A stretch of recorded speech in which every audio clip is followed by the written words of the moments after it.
Okay. I'm going to call the meeting to order. Are we set? First order of business is approval of the minutes from the November 9th meeting. Is there a motion to approve the minutes? Make a motion to accept the minutes as written. Second? Second. Any discussion? All those in favor? Aye. Motion passes unanimously. An administrative item before we get down to the main event. I have scheduled a briefing for the Board of Selectmen for December 1st. I think it's important that, we present sort of our work product today, which, we're not ready to make a recommendation, but I think it's important to brief the Board of Selectmen, solicit any feedback that they may have in terms of what's important to them, since they appointed us and we work for them.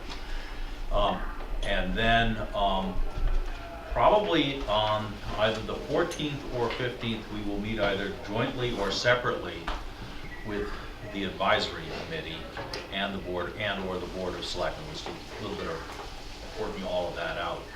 At that point, I think we should be prepared probably to have an initial recommendation in terms of what we think we're going to do or propose. And at that point, we also have to, that's when the committee that's been studying debt capacity is promising to have its work completed. They, at our meeting the other night, were actually saying that it might be closer towards January 1st before they'll have it completed. Well, yes, we are marching to a earlier date. We're going to have to get whatever, we will get whatever feedback we can. My understanding of the initial assessment is that, John, please correct me if I'm wrong, that the big issue is not debt capacity, but tax rate. Exactly. And that over the last 20 years or so, in fact over the last 30 years, our tax rate has been rising quite steadily. When I moved here just about 20 years ago, we were at $8 or $9, and now we're in the 16. And some unpleasant things happen if you hit 25. Your degrees of freedom becomes more limited, and it takes a lot more votes to do anything. The basic problem is that the cost of government has been rising faster than the value of the tax base. And so, again, I don't want to steal their thunder, but the back of the envelope calculations they've been doing suggest that, hitting that $25 mark, if we don't make a change in the way we operate, happen sometime during the life of the bond. So it is an important consideration. They haven't completed the work yet, but is that a rough summary of? I don't think it was before the end of the bond. It could. Okay. I think they had gone out to 2030 and was okay at that point still. Am I correct, Ryan? No, because I was the only non-member that attended that meeting. And I think that, first of all, I think it's difficult what they're trying to do. They're trying to construct what a budget is going to look like in 30 years. Brian and I can't get it right going out 5 because you have no idea what the state's going to do in certain things. To your point about the $25 tax rate, that is currently a cap that we cannot exceed, and obviously it gets very restrictive, if we do get to that point. The good news, I guess, so to speak, is there are a lot of communities that are a lot closer to that now than we are. So that issue is going to be resolved in one way or another long before we get there. That being said, I don't think anybody wants to get there. Yeah, that's a separate political question. Yeah. $25 is, we have a cost of government challenge, or cost of the services that we want. So, but that's not a matter for this committee. But I thought, so in any event, December 1st, we're going to meet probably for 25, 30 minutes with the Board of Selectmen, just to give them a briefing of where we are, what we've done, what the choices look like. I mean, it looks like we're going to get into it a little bit more today about, roughly what we think things are going to cost, and then begin dealing with that issue. There's no sense pursuing an option if there's no political support for it. With that, we're ready to turn things over to our guests. All right, great. So we gave you a ton of paper, and you probably all looked at it already, so knowing exactly what I'm going to say. The first document we were going to take a look at is the big one, the space needs study, and this is the third draft. We incorporated comments from both departments, comments that we heard last time, and we were going to go through this again to just see if there's other areas that we need to tighten up, or there's questions from people about what's here. I should point out that we passed out another page. It looks like this. It's a matrix. It's a comparison of the programs that we've been doing, the first, second, and third drafts, to the 2007 study and to the existing facilities. It might even be a more useful document than the pitch package if you wanted to target certain spots, because on the right-hand two columns, we've compared the most recent draft, the third draft, back to the '07 study and back to the existing facilities, so you can see, the pluses and minuses there. So if there are any initial ideas about where you might want to start in this document? Just on the staffing projections, that number's still high. So in the future, it should have been, the firefighter should have been 5, not 7, for a total of 20.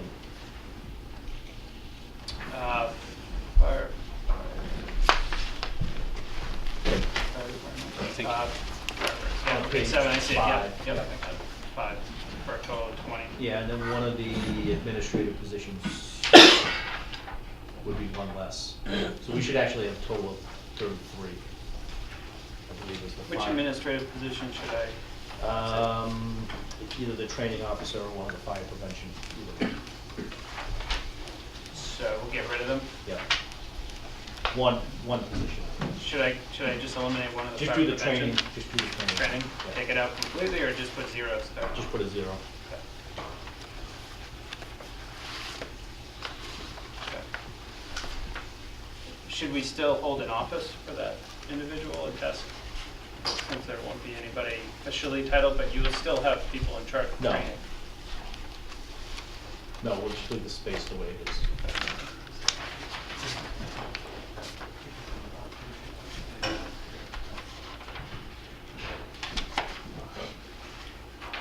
So our bottom line number should be 33 for Okay. the future projection. And then in terms, since we just cut the firefighters down to 5, should we change the number of bedrooms? No. Well, we went down from 9 to 8. Yes, we are at 8 bedrooms right now. So we're going to stay right there. Okay.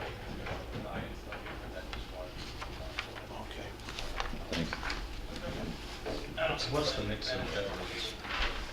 Is that? What's the mix of bedrooms, male and female? They're individual. They're individual. Oh, that is. Yeah. Thank you.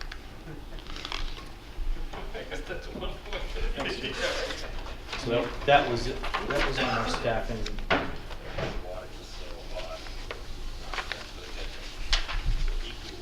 Any other comments on staffing? We talked about a matrix of how the staffing equates to cost. Yeah, we haven't gotten to that yet. Okay.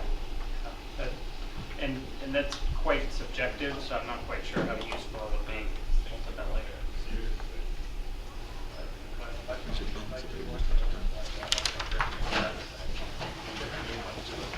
Okay, so if we look at this tracking document, program tracking document, the biggest, you can pick out some of the biggest changes. Back in the '07 study, we had, you were using a public meeting and training room of 1,800 square feet. We've cut 800 square feet out of that. You also had programmed in for a shared conference room, which we are not doing in this study. So that's a cut of 320 square feet. Fitness room is larger by about 400 square feet, which I think is an appropriate size right now. Obviously, this is for planning purposes, but we are including an elevator. The '07 study did not anticipate an elevator. And currently, we have a mechanical space within the building. I think the '07 study assumed that everything would go on the roof outside. HVAC equipment. See, in some of the other spaces, we are including two, I believe, two lieutenant's offices. In the 07 study had one. That's based on staffing. Currently, and this may be something we want to add back in, currently there's no dead records program in our study for the police department, and I think that's an important piece that's missing. So I was going to bring it up to you, Chief, but I think that's a space we needed to add back. It was included in the 07 study, 450 square feet. I talked with Ellen about that. Yeah, we talked about combining the work area and the record storage Yes. room. The workroom is currently programmed at 90 square feet, so I think they would have to grow in order to accommodate records. But ideally, I'd like to add that back in. What are our dead records requirements? Investigations, you know, anything that you gotta save for a certain amount of time, so paper records that you can't throw away, you gotta store them. Some records are limited in terms of time. They do have an expiration date, and some are not. Some are you have to keep forever.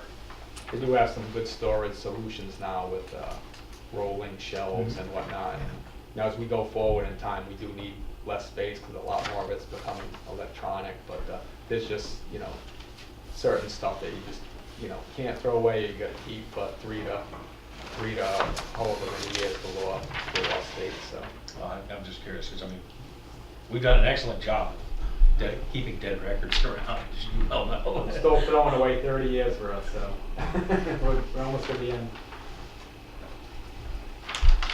So that is something I recommend this committee make a decision on if we're tracking this. And we can talk about that at the end. Detectives, court officer, and sergeant detectives. This is an amalgamation of a couple of things. So that actually grew in our program, but I think ultimately it's because of some staffing changes from the 07 study till now. Things are just differently allocated. So that it shows a 230 square feet larger. Evidence and general storage is slightly larger than it was in the study. We've now consolidated all the evidence storage into one room rather than having separate drugs and guns storage. They're closets, lockable closets in the and refrigerators in the general evidence storage room. One thing we are not including is a property storage room.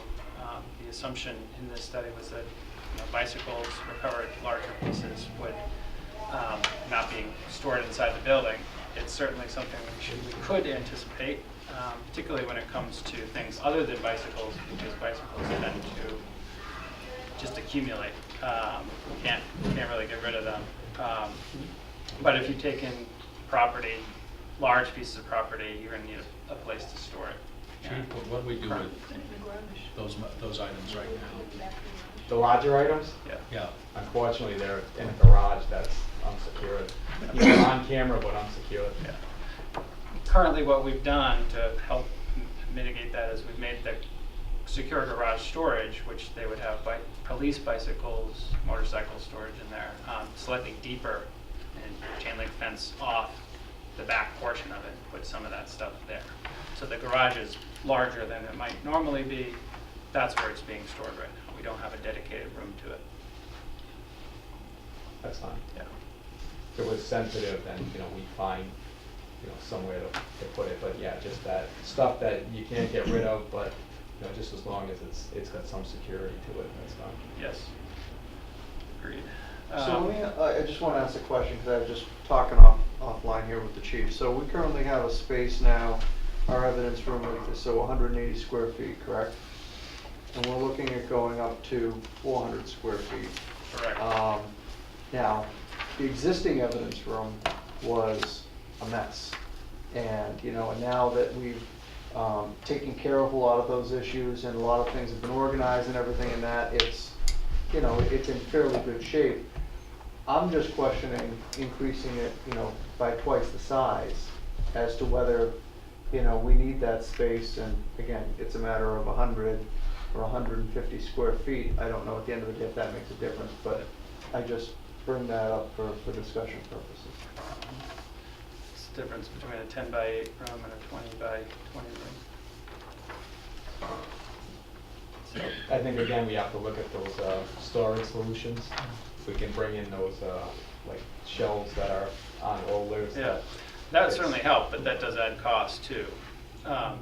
Different part of the budget, but it's, you know, cost. I'm certainly happy to go whatever direction you feel like you're comfortable with. John, you recall offhand how big yours is? It's probably, this is probably pretty similar to Weston's room. I bet you it's about 400, close to 400, 380, something like that, square feet. My guess is that shelving systems are less expensive than square feet. They are. Yeah. Yeah, but they also can be done after the fact too. If you put a room of a certain size in and you get to the point you no longer can hold it all just on loose shelving, you can then put a system like that in and gain more space in the same room without expanding it. I mean, probably, given our track record of failure to maintain and failure to modernize, I probably regret saying this, but you know, if we need storage solutions, we should put them in now, because It's usually better.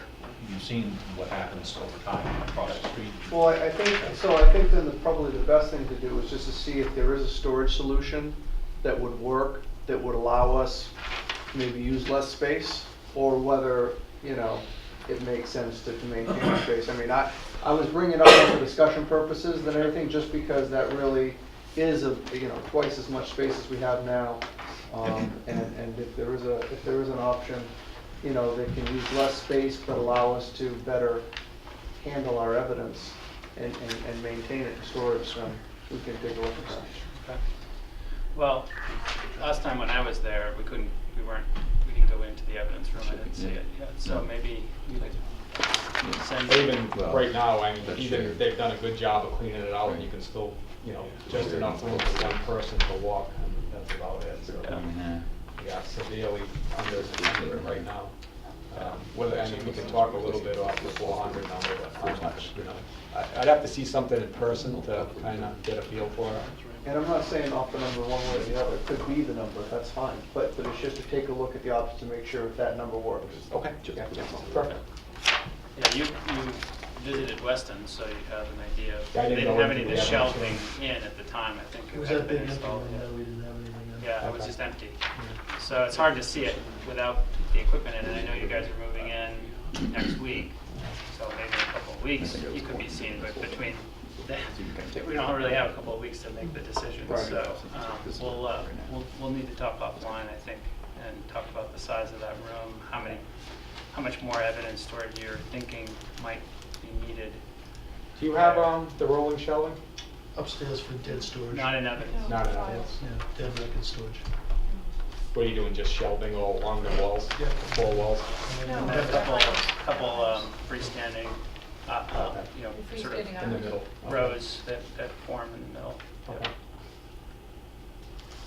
Okay, so we'll investigate that a little bit further. Rolling shelves for evidence, I've never seen that. They do have them. I've Not seen for them. evidence. You don't have it for evidence. You have it No, for no, file. some of the. Yeah, usually that's. Yeah, they really make nice ones that have tracking features in it too. You can set up access controls on the actual rolling file system, which, you know, makes it nice. But just imagine how much you want to pay. It's the cost, yeah. Chief, do you have feel for whether, you know,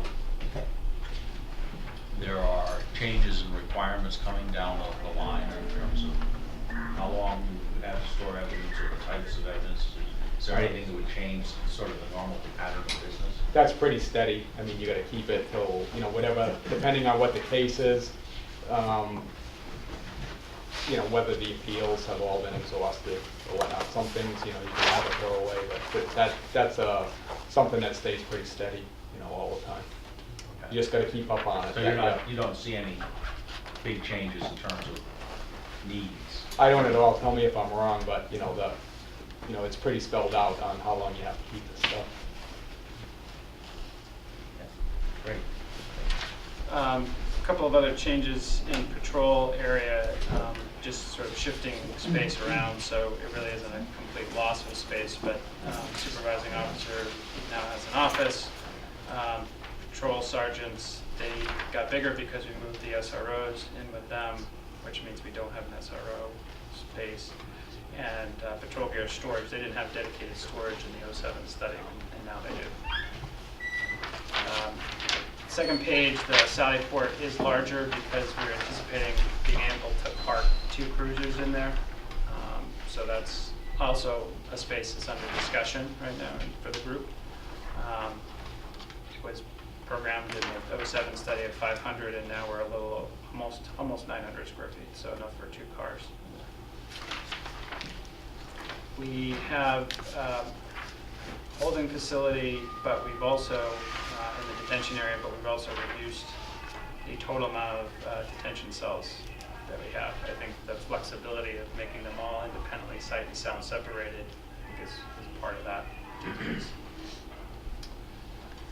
In the locker rooms, I think the changes here are simply just due to staffing and numbers of lockers and configuration that's needed. I don't think we're putting in that many plumbing fixtures, really. And then the garage, in the prior study, the garage included a whole bunch of other things programmed into it that we are not putting in this building. So I think that is a change in strategy completely. So there's a lot of space that we're eliminating because the garage is smaller. But you can see that we did increase it from the first and second rounds of our study. So that's it for the police department. It's pretty similar in size. It's about 1,200 square feet less than what the study recommended, but about 1,000 square feet more than what they have right now for dedicated police. Fire department side. Unfortunately, Chief's office, we're whacking 70 square feet out of his space. And then adding Deputy Chief's office. Also adding some space to fire protection. And I think this, because it includes training, we may have to evaluate the size there. We might not need to add as much. We're not including a separate desk for the training officer. There's 2 desks, correct. Yeah, 2. Keep 2? Because it's a chair. Okay. Captain's office is now smaller than it was before because it's being treated a little differently than it was in the past. Apparatus room is bigger. There's more pieces being stored in it. So it's 8,200 square feet as opposed to 56 in the prior study. Turnout gear is now smaller than it was. I'm not quite sure why the study recommended 900 square feet before, but I think 400 works fine. The rest of the storage spaces here are a little bit harder to gauge because we had less information in the programming study that was done before about exactly how they were carving up their storage space. But on the whole, we've reduced it in terms of the need, mainly because the watch room, for some reason in the study, was over 1,300 square feet.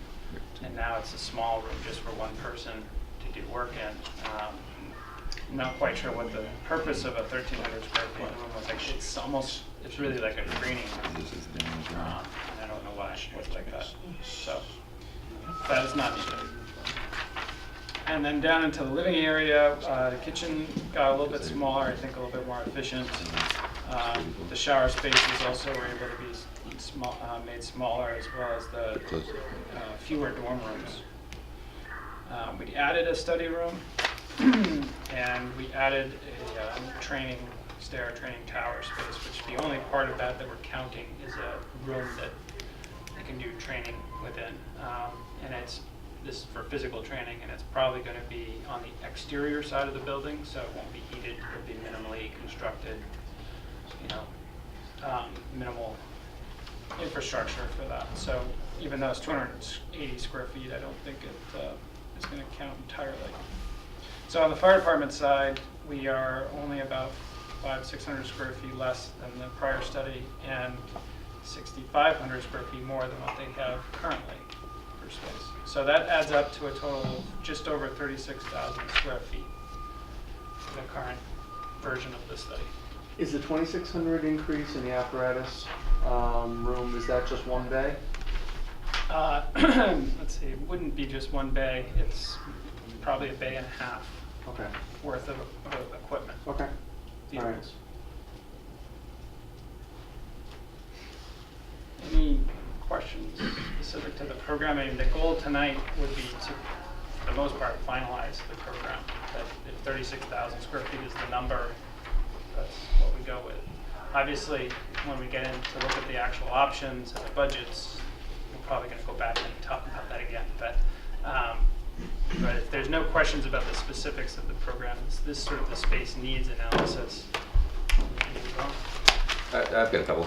I think there'll be lots of questions, but I think we probably, I'm sorry. I just, one, the Sallyport and the stair training, if they're exterior space, do we count them as net square footage?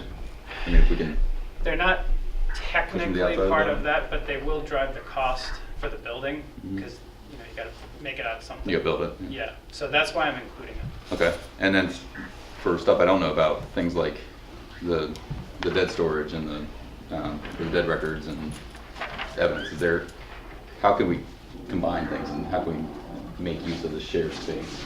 And I guess that's more for the Yeah, well, guys running it. there would be, in terms of combining things, it's my opinion, you really can't combine certain aspects of the two facilities need to be separated, but it's up to the chiefs about dead records and access to that space and what they store in there. You can lock file cabinets, or you can lock the room. And if you lock the room and the file cabinets are available, then you've got to have two separate rooms. Yeah. The issue that I walked into by doing it, by suggesting it that way, is that now you really can't prove to a very good attorney, prosecutor, that you've really kept those records segregated and controlled, and you don't really know. You know who went in the room, but you don't really know if they were going into the file cabinet for fire or the file cabinet for police records. And how, there could be some implications, legal implications because of that. So I'll leave it to the chiefs to kind of weigh in further, but that's what I've heard. Well, I What would do you agree guys with think that. of it? When you're dealing with personnel files and things like that, you want to keep them separated between the two as far as access. Yeah, personnel, no question about it.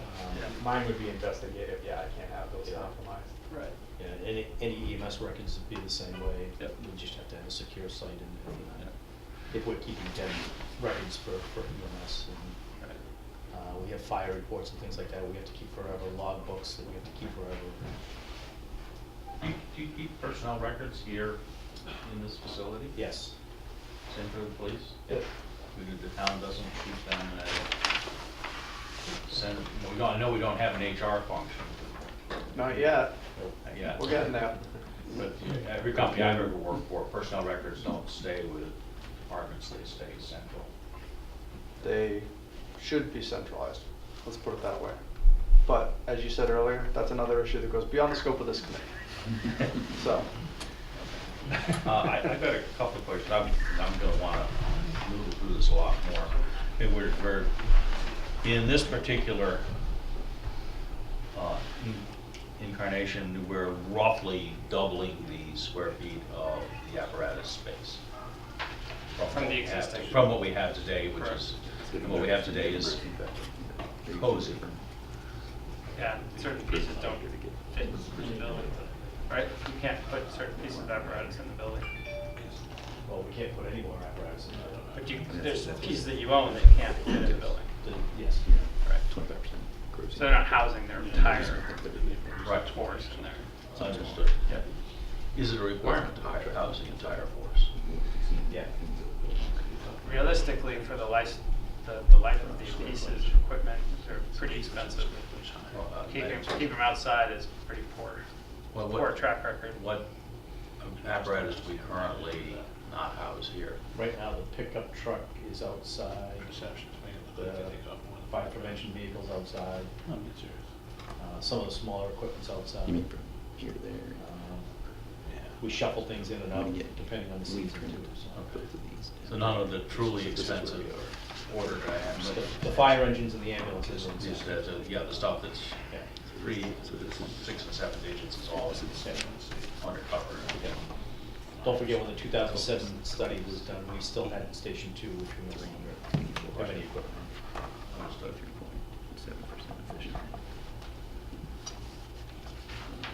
Okay. Any other questions, comments on the space needs? I have a question. Sure. This 36,000 square feet, where does that fall in the other public safety facilities that you've designed in comparable size communities? It may not be a fair question, but I think it's an important question. Yeah, I'd say it's fairly average. It's not, it's pretty much within what I would have expected. Okay. Could it be smaller? Potentially. Could it be bigger? Yes. But it's probably, in the range. I mean, we never built that, so could we have gotten it?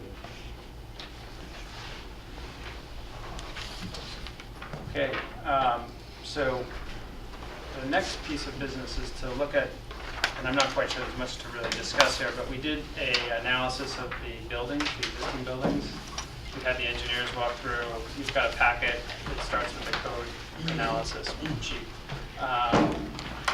Both buildings, NEP are mechanical, electrical, plumbing, fire protection, structural systems. And for the most part, you pretty much know what they are going to say. Because they're very similar to the prior studies reports. As I was saying earlier, our mechanical engineers are the same that worked on the 07 report, so they're really just updated theirs. There's some differences, particularly with electrical on the police station. They did the dispatch center.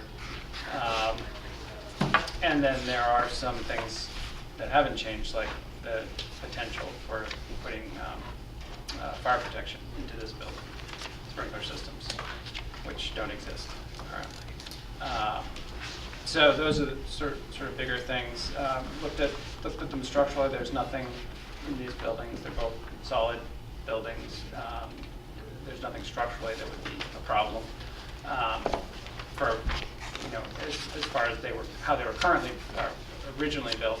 But moving forward in the future, to reuse them as after doing major renovations or even minor renovations, in some cases, it would be problematic. It would be more expensive because you would then have to come in and retrofit for lateral resistance, which the current codes require for these types of facilities, and they don't currently meet. It's not out of the question. You can do it, but it just adds cost. And they've only gotten worse, right? What's that? Those have only gotten worse. The code, yeah. Like lateral resistance, right? Absolutely. What is lateral resistance? So Earthquakes. earthquakes and wind. Wind resistance and earthquake resistance. Doesn't matter if you have them. Yeah. Still got to design for them. So the code is just up a lot of the design requirements and safety factors that are used as continuing research under those conditions informs the decisions. A lot of it comes out of what's done in California, but we don't have the same level of regulations. Although, as you would expect, police and fire stations have to have the most well-built, I guess you could say, buildings for resistance to earthquakes, because you would want them to be standing, or at least the potential to be standing at the end of those events. Makes a lot of sense. But that doesn't exist right here, right now. So that, I think the other biggest thing to mention is that the current edition of the Massachusetts Code is the 8th edition. It's been in place for a couple of years, and the 9th edition is coming out. It's been coming out for a while, we've been hearing, and most recently issued a draft, a final approved draft, and it looks like maybe middle of next year is when they'll actually implement that.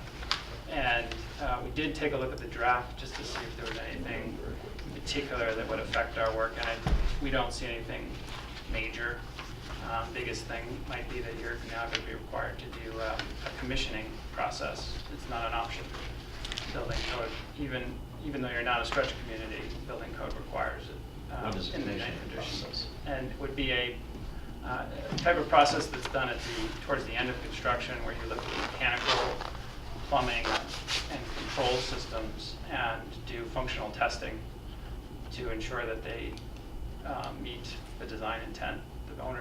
The owners idea of what they were intending to get, as well as the design intent from the original designers, which is a step beyond just inspections, actually functionally testing. Kind of like test It's, driving all the systems. yeah. It's like test driving all the systems. Yeah. Before you occupy. Yep. When, if you're in between codes, which a code applies when? Well, it's interesting. In the past, there was a concurrency period, and if you were permitted within 6 months of the adoption of the new code, you could choose to use the 8th edition, the old edition. Apparently, the current thinking is that the state law does not actually allow that. And so the 9th edition there proposed is the 9th edition, when it comes out, it will be immediately effective. And building permits that are issued from that day forward would have to be issued under the 9th edition. Okay, so it's a question of date of the permit. Date of the permit. And when did you think this code was coming out? Probably early to midsummer next year. Early to midsummer next year. And we would seek a building permit once we had a finalized design, correct? You wouldn't be able to get the permit until you went out to bid. Yeah, and you had to get prices back. And I think we're gonna get the 9th edition. Mhm. By the time we get, The 9th, it's pretty clear you'll be in the 9th. Why? You wouldn't be able to have the thing designed fast enough and bid fast enough to get out by then. If we Start now. secure funding in May. The new edition will be out by then. it's soon. It's Yeah. coming next year. Yeah. Building inspector has Yeah, said. never mind, Yeah, I had a little bit of time lag. If yeah, there's quite a few number of months that we'll be doing design. Yeah, all right, so then we're gonna have to design we will probably have to design the 9th edition. Yeah, that's what we're anticipating. We're planning everything as if it would be the 9th edition. And it's not a big deal. We just haven't seen it yet. Yeah, I mean, frankly, from what I've seen in the draft, it's not a huge impact cost-wise. It's really minimal. And that's really what we're concerned with at this stage. All right, sorry, for some reason I thought we had 18 months instead of 8. No. No. I wish they were that proactive. So that's essentially what this says. You can read it, and if you have comments, you can let me know. I'm not going to really go through this in detail. So the next item of business is to review. Hey, can I just ask one Sure. question here? Based on sort of the structural analysis and the other analysis, is it your professional opinion that renovation of the existing Peters Annex as a police station is not practical? Yeah, it's certainly not practical. I think the analyses will say that there's a lot that needs to be replaced and renewed in the building, and certainly if it was going to be under a major renovation, it would be needed for HVAC, electrical, and all those other things. You would trigger the structural requirements, which would add further cost. Not to mention the fact the building just isn't big enough. So, for the police department. So I think the current building is not practical. The structural layout doesn't lay itself because we've got one corridor and no stairs. Actually, I would like to take a vote on this matter. Is there a motion to drop any further discussion of a renovation of the Peters Annex? I make a motion to stop any further discussion of renovating the St. Peter's Annex. Peters, not St. No Peter. St. Oh, well, you can send it to St. Peter. Is there a second? Second. The reason I did is it's going to come up, and it's going to be asked. At this point, we have had the 2007 architects review that said it's not feasible. The two architects that we didn't hire said it wasn't feasible, and after a full engineering analysis and structural analysis and code review, the architects that we did hire said it wasn't feasible. So I think when four professionals tell you the same thing, independently, it's probably time to say, okay, I give up. There's no reasonable scenario in which we can renovate that building as a police station. it's gonna come up, I promise. So I think we ought to, have our ducks in a row and say, looked at it, and just not feasible. Any other discussion? I just think your lateral question is a big deal. Structural upgrades just to get the thing to a point where you can try to use it for something else, which doesn't even fit our current needs. Oh, that's right, it's basically a masonry building, isn't it? Yes, It's unreinforced. Unreinforced, oh, thank you. No, it's an unreinforced masonry building. But I mean, that's a deal breaker in other jobs. It's a deal Yeah. breaker. Yeah. Could be. Okay, is there any other discussion? Committee like to vote on this subject?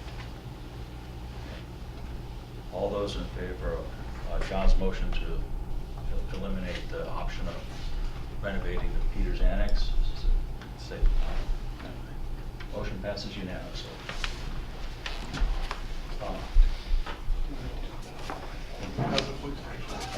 Yeah, as a police station, we haven't taken the next step. We could probably raise some money though with sledgehammer swings. Yeah, I'm sorry. Sure, well, if everybody's ready, we can move on and look at the site options, which we could probably spend more time talking about than the previous topics, and I'm gonna let Ellen run through them with you. So if you, pass the cover page to the first aerial, we, threw in, the, improvement represents the piece of land that you have right now. The red represents option 6, which is the option to, take land along the street if that would work out in negotiation with St. Mark's. And if you follow the blue line on the left, all the way down straight to the street, that would be the property line now. If you follow the red line on the right, all the way down to the street, that would be the property line now. So going into the existing conditions is the same as what you saw last time, except that, as you all understood from the email, there was a dimensional problem with where the intersection was shown in relationship to the piece of land, so it's all been corrected on these drawings. Intersection's now a little closer to our site than it was shown previously. Yes. You can move that. Okay, so option 1, this is the one where no additional land reconstruction and light renovations. This is the same as what you saw the last time we went through it, although, as I said, the intersection was corrected on this. To just say what it is again, it's keeping the existing fire station as is, putting in new share and public safety and new police, and a sally port at the back of the new police. Separating the traffic so that the public comes in on the east side, and the west side is left dedicated for public safety circulation. It was also an exercise in seeing how many cars can fit on the site, so we have about 75 cars here. And this one keeps the existing Peters Annex in place, and it's repurposed for another use. All these schemes take down the garage, which we Al called about last time, and everyone agreed with that. Ellen, can I ask a question before we move on? Sure. So I'm not sure who would be appropriate to answer, and so I'm gonna mix what you're doing with just the project costs, isn't that, I'm just interested Yeah, in looking. that would make things go faster. Well, so, but otherwise I didn't have a question. So if you're looking at light renovations, and light renovations are just over $2 million, what exactly then, really, can you put a definition to some degree as to what those light renovations would be? We're trying to avoid major triggers in the code, so we're trying to keep no real structural changes to the building. It's not like we're cutting holes in things and really moving things around structurally. We might move some walls, but generally the partition layout stays very similar to what it is right now. It's mostly finishes, paint, ceilings, floor coverings, So making it's- things look better, fixing it up a little bit. So essentially, It's what you got now. so essentially the administrative in the wrong part of the building, having to walk through all the living quarters and everything, so all that, Yeah, we wouldn't be touching plumbing. So the bathrooms would stay where they are. This room would, This room would probably be able to stay here, although if we did have public, shared space to our left behind you guys there, there's a possibility we might be able to use these large openings to Right. create an entrance here. So maybe this could be the shared meeting room still, but it would be in this building, and it couldn't be an EOC if it was in this building. It would be an EOC if it was in a new building, because that would be structurally upgraded and would be allowed to have that type of a function. yeah, that's a horrible argument, go on. I'm not making an argument It's not a for sale- it. It's not a sales pitch, no, like I said, I think that's it, why I frankly, asked we're the question. including it because it is an option. But there's a lot to be said that this will not be able to give you. It does not meet the space needs. Right. The fire department does not get anything more than what they have now.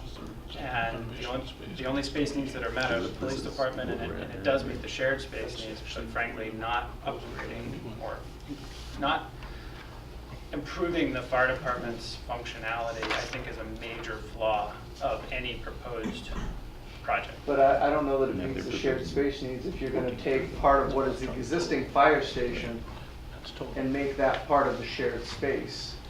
But just talking about this room in particular. Yeah, like we said, haven't really looked at the Yeah, layout yeah, entirely, yeah. and I suspect that another exercise, the next step, Right. would be to take this as a design Yeah. option and And I'm do a just little bit more detail. I'm poking probably particularly beyond the general pieces, so, but I just wanted to at least ask. Well, Okay, it's based on a $250 Yeah. per square foot Yeah, number. To piggyback on that, does that include putting a sprinkler system in this building? and Yeah, Upgrading the fire? it has to. And it has to have a accessibility as well. Can I ask a question? So, again, I don't know what the progress or the schedule of the committee is, but spending $13.2 million, and the first thing I see as just a resident is it does not meet space needs, and you're spending over $10 million. So I guess the first question I have, and maybe the committee isn't there yet, but is there a consensus on what the space needs are? No, There's not. I don't believe so. Okay, so I think. That's why the first part of our discussion was to talk about the Okay. space needs. Yeah, And then all we're right. now here, and I think that's what I was saying earlier, now that we're actually looking at the options, there's probably going to be more discussion about the space needs. Okay. Because that's really what's driving the majority of the cost, is Right. how much are you going to build? Okay, I'll just stand down then, but you know, when I see $13.2 million and it does not meet the space needs based upon your expertise, then I think, I'm not even sure why we're talking about that, but maybe we're talking about it because there's not a consensus on what the space needs are, so. Yeah. Well, it doesn't meet these space needs. Correct. It Where does- we're currently at right now, so the more we can trim out of here. If we change the space needs, then it would meet the space. It gets there. But there would have to be a consensus, you're But- right, there would have to be a consensus. Am I- on that. am I- You have am I- to change it to be am what I- it is today. in terms of the process, does it not make sense to understand, reach an agreement on what the space needs are before you get to this? I would agree with that. Okay. I've designed an awful lot of things. There's a famous MIT model about this that's called the cobweb model. And it's an iterative process because space needs are one requirement, budget is another requirement, and the two have to eventually converge to something that's a solution. And requirements are never cast in stone, except of course for the building code. But so You want to meet the space needs because you don't want to come back in 10 years and ask for another addition. there are a variety of ways, for example, for the fire department to meet the space needs going forward. The most obvious one is to build a substation at some point, because if we go further, that could be a renovation of Station 2 or a new substation. You know, the response time is one of the key performance metrics, I think, particularly for fire and ambulance services. And so those are perfectly reasonable ways to meet address the future needs. By the way, feel free to disagree with me, Chief. You know, But yeah.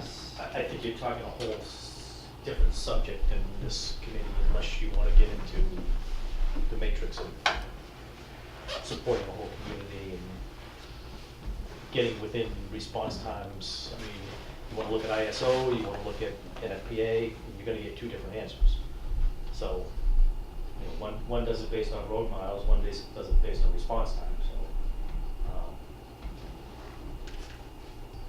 if you want to look at multiple stations, and that's a whole different subject matter in and of itself, and you know, coverage areas and everything else. But To me, your question earlier, it would be appropriate, I would think, if the need was expressed in two stations, then the cost for those two stations should also be equally expressed. And therefore, if we're talking about a project here, say it's not 13 million, but it's something north of that, to meet all the space needs here, well, what the other alternative is, you meet it here plus somewhere else, and then you've got to take that cost into account. So I think you'd have to compare the two costs as more of an apples to apples comparison. So that's the piece that we don't have, is what would it cost to build a substation somewhere else, which I'm guessing would probably be more than building all the square footage here, just because of the duplicative nature of two buildings.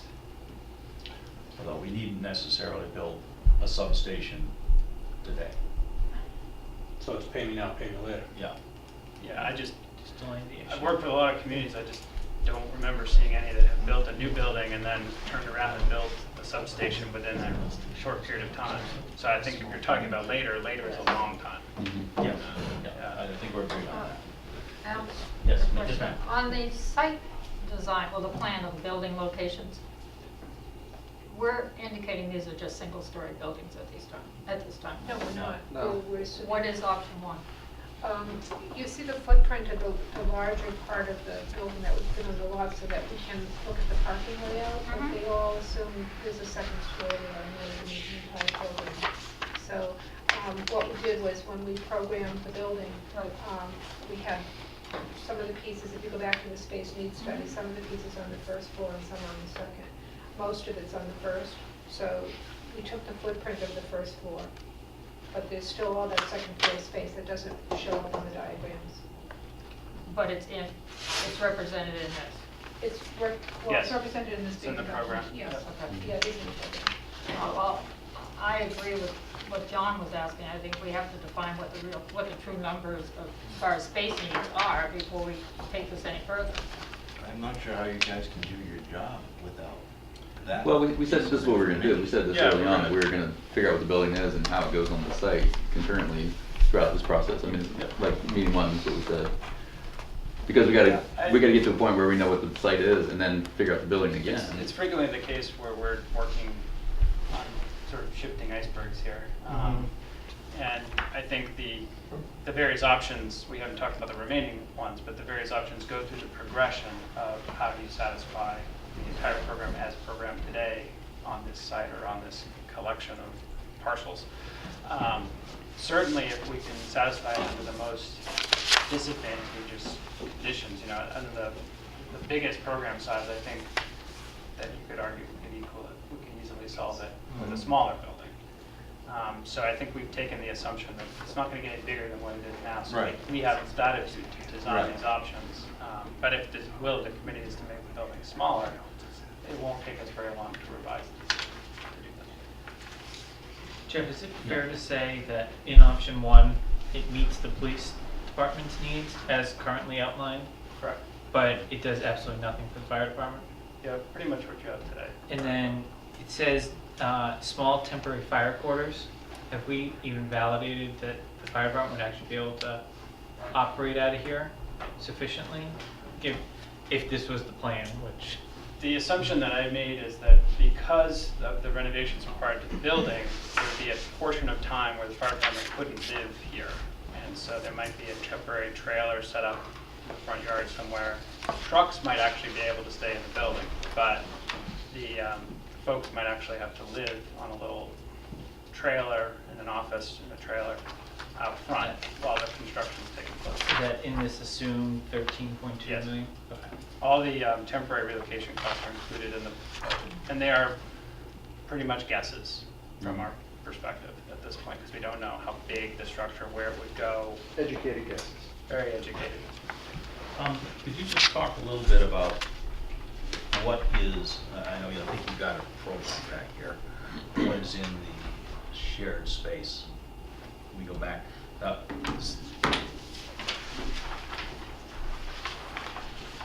So it includes both public functions like the lobby, toilets, interview room, public training room, that sort of thing. But it also includes shared, just private spaces between the police and fire, like the fitness room, communications, dispatch area, and then all the building services, mechanicals, elevator, that sort of thing. is there some reason why in this scenario we can't address in that space, some of the additional needs that the fire department would have, in other words, that are not met in this particular plan?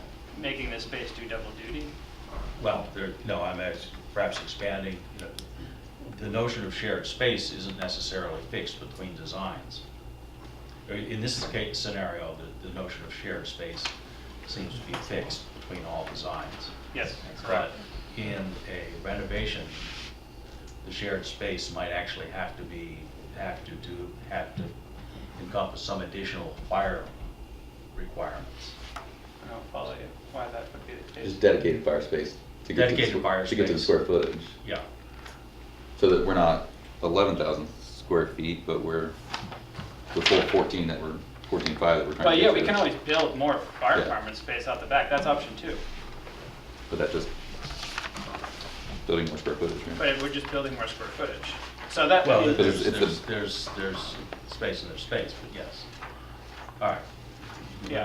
Go ahead and proceed. so option 2, you can talk about it on there. Under here. That's essentially what we're talking about in option And one of the pieces that is added, there are a couple of pieces that are added. Option 2 shows the additional apparatus bay. So there's also, when you start putting in more square footage, you start getting closer to putting the living spaces that you need for the fire department. 2, because we're doing major renovation. That's right, because the major renovation, which, wouldn't happen in the light renovation. Well, that is- There's also more parking. There's also,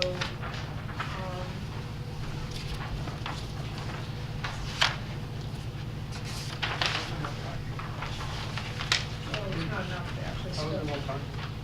I'm sorry, there isn't.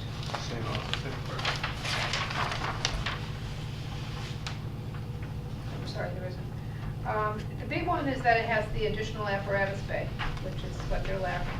And that they can move the partitions upstairs so The that. big one is that it meets the space needs. The fire department, the whole building meets the space needs. Though we're reusing this building and doing a major renovation in it. So we're assuming that we're renovating this building and upgrading the code pieces that need to be upgraded, just using it as a container to build new space. And then it's already got garage space on the lower level, so we're just adding another garage bay to it. But the totality of the square footage here, plus the addition off the side, would meet the space needs. Then we're just adding shared space and police space in the back. So you keep the current site footprint, the total site footprint, but you do get a building that at least meets the space needs. You may not meet the parking needs, but you meet the space building square footage needs. I think that's option 3. Option 2 is the additional bay. And I think option. But you do mess up the traffic pattern slightly. So What's that that? so that the traffic pattern, so there's not a clean traffic pattern around. Well, right now, it doesn't really work very well. So what we're proposing Right. is that that driveway becomes a two-way main Right. road in and out, and the side road is Right, but simply it would stop at for- it would stop at the Sally Port. It would, yeah. And then- Yeah, what you're saying about that, I mean, if we keep going and look at the next option, there's another option that allows you to have a second driveway around the back side of the building. Right. To the back of the site, and that's Right. even more useful. It does, now, if we look at the next option, it does start to add taking of land or buying of land for the project. So the first two options conceptually are, what can we do to stick with the property that we currently own? To fit in the box, essentially. And then the third and the fourth options, and fifth for that matter, start to explore adding space to the property to make it work better. And the first and the second are the only two that involve renovation, and the remainder all are proposing new construction.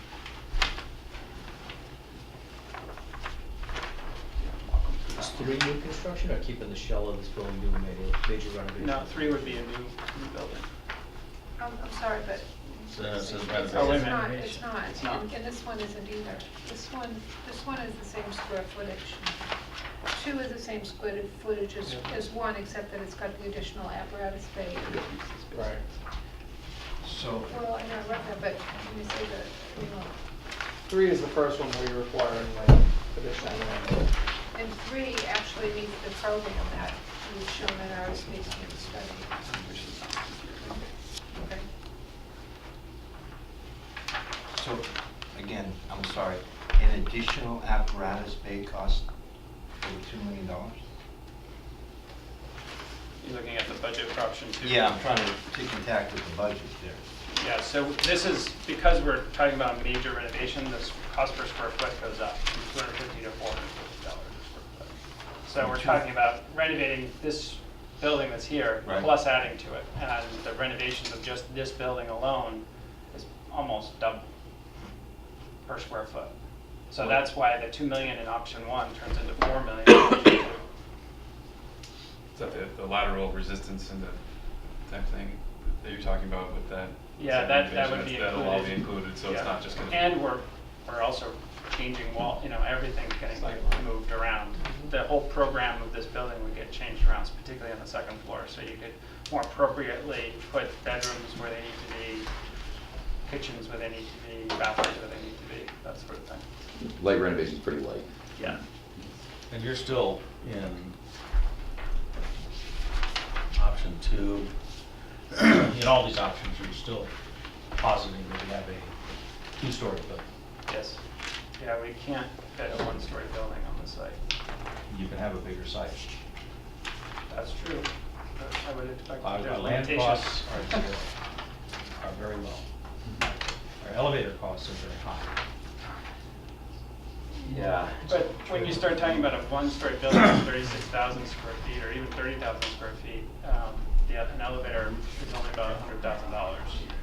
So it's not that much more. The last elevator we built cost us $700,000. Well, I'm sorry.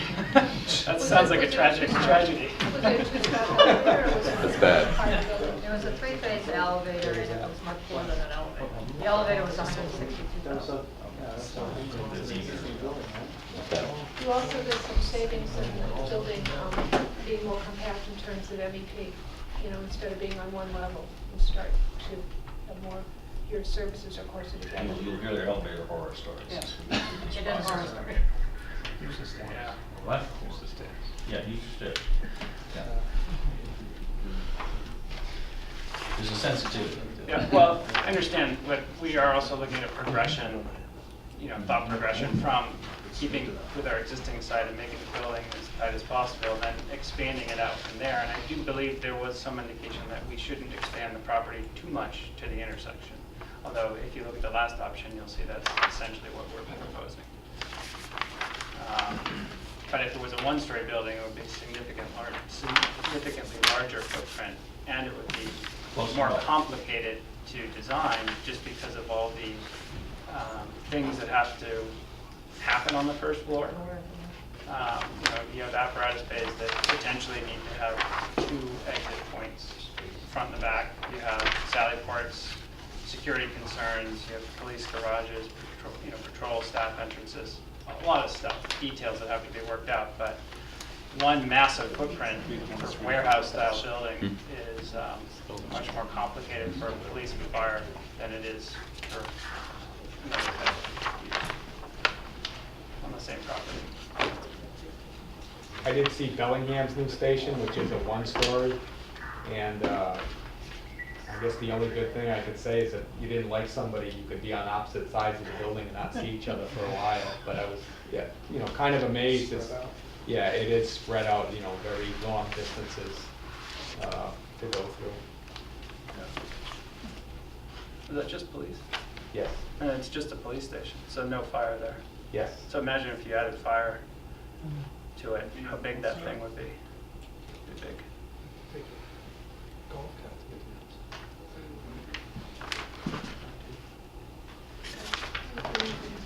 What did you do for it? All right, so we're gonna, you've seen 1 through 3, we're gonna go to 4. It is the brand new fire station, here public safety and the police. So in this one, you can circulate around the whole building, so it makes an easier pass-through on the sally port. It allows for secure parking to be separated from public parking, which is very useful to both departments. This one requires a property expansion on the east side. And that's pretty, I mean, it's got a much clearer vehicular circulation, much clearer pedestrian, you know, public and private entry.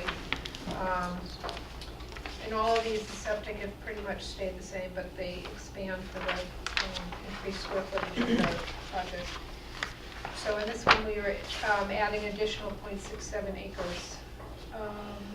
That's pretty much all I have to say about that, unless there's some questions about it.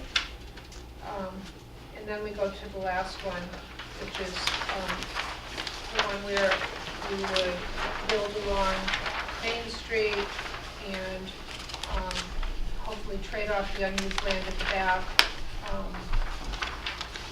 One of the advantage, well, two of the pros about this, where they meet the space needs. This one, we finally have a path through Apparatus Bay, which would help the functioning of the fire department, and you wouldn't need temporary facilities. Also, you're on a lower part of the site, so the grading would be simpler. There may be some trade-offs with retaining walls required for the adjacent grading. We're still looking at that. Let's see. Just the circulation works a lot better for secure parking at the rear and visitor parking at the front. And we're still looking exactly where this one you would need to relocate the septic, and it would probably happen underneath the parking area. This is still a work in progress about location of the septic. About it on that. Ask a question about that one. This is probably a question for the two chiefs more than anybody else. You've got the public egress 85 feet from that intersection, and that's, you know, a pretty busy intersection during the day. Is it feasible to expect that somebody can make a left turn out of there? It's something we have to look at reworking. It's kind of close to the queue of the intersection. The public in and out. Yeah. Section. The fire apparatus side is fine. But it might be something to work with them to maybe move further east. I think that could be worked on. We did Yes. make a point of changing this diagram the last time you saw it, so that the fire department was, that, you know, fire apparatus entrance onto the street was as furthest away from the intersection as possible. This little area that says public parking in front of the building, the drive could penetrate that green space there and be off the green. It's just, you know, we'd have to look at what the separation wants to be from the apron. Okay. It doesn't have to be quite as tight. Do any of these costs have the relocation of police and fire Yes, all built into them? included. They all do? Yeah, as we said earlier, it's an educated guess. Yeah. Are we ready to move to the sheet? Go right ahead. I just have one other question before Sure. we move. What is driving the parking numbers? I see we moved from, you know, like we've got 56 now, And in one scenario, we get 75, then we go to 102, and then 122, and then, It's what fits. What's It's- that? It's an exercise in what fits. but why so much? Why, because the program, our space needs summary was asking for, we were shooting for 122, I think it's been lowered now, but that's why, 105. So, The only comment I make is that we've got 56 spaces here now. right, We've had things here. We have full staff for police. We've got fires that they group in. There's never a lack of spaces, and to double them, I'm just questioning as to needing as much space potentially. Selectman Semino had taken a look at these, and I just, he was wondering if it was driven at all by zoning requirements, no. and whether that, because no that was always indication something that could be, I a think that variance would be sought. Probably the biggest driver is whether we need to have, in a day shift scenario where everybody that's maximum that's gonna be on is on both departments, and you have a meeting in the training room of 49 people that are off-site, all cars coming on-site for that meeting. Right. Can you house all those cars here? And obviously, we're trying to fit them in striped line spaces, but And something like that That's a too, I question. mean, if you're, not to poke at option 6, but if you're 85 feet from the intersection, there's You got lots overflow of parking parking at the options. library right across the intersection. yeah, and that, we and- mentioned that last time, I think, whether there was off-site options for parking, and if that's the case, certainly these things could be changed on here, and the assumptions in the designs could be changed about where the cars are coming from and how many Right. actually need to be on-site versus off-site. But Certainly I for- want to add also that this is based on, I told you we're trying to match the number of cars, but there's also emergency management that requires about 11 parking spaces, and that hasn't been accounted for in any of these schemes yet. So if we knock out 11 cars, we have to put 11 back also for the trailers, yeah, for all these emergency management storage.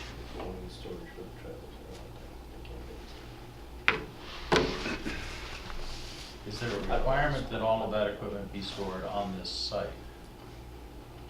We discussed it in our last meeting, and the decision that I heard was, or the direction I heard was that yes, it had to be with, wherever the fire department was, it had to be there on site. Because we talked about potential of housing it down on Courteville Road somewhere, and that was not an option.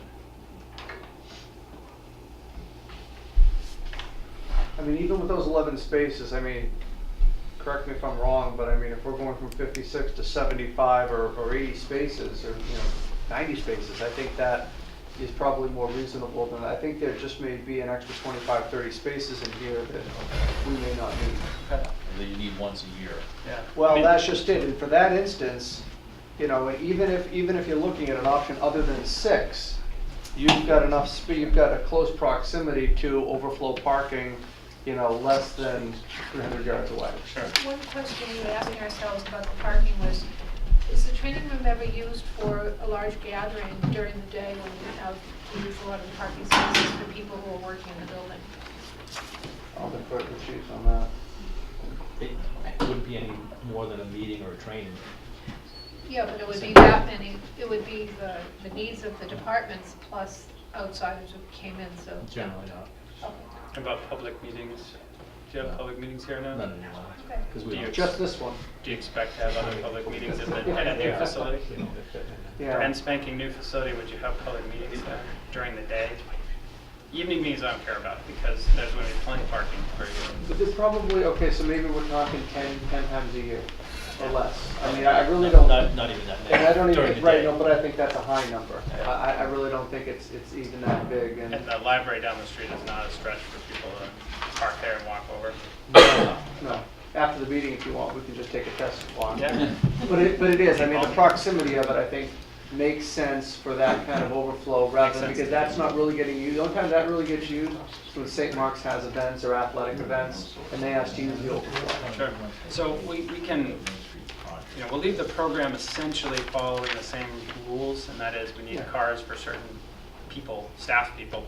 But we'll assume in the designs that we can use overflow parking from the library, and I think it's another scenario, think what I've heard consistently is that you really don't have issues with shift change, so we're gonna probably eliminate all of the shift change that's in the program document, which will help as well, the total number of spots. Once, and now that we've adjusted the staffing a little bit on the fire department side, it'll drop another couple of cars. Within 400 yards, certainly not a stretch to walk. There are probably 100 public parking spaces. Great. Right? I think that's probably close, yeah. Yeah, between the library, the townhouse, whatever's gonna be left here, is there street parking once they do the Route 30? No. No. No, okay, so that parking does go away. Yeah, And, okay, yeah. So, yeah,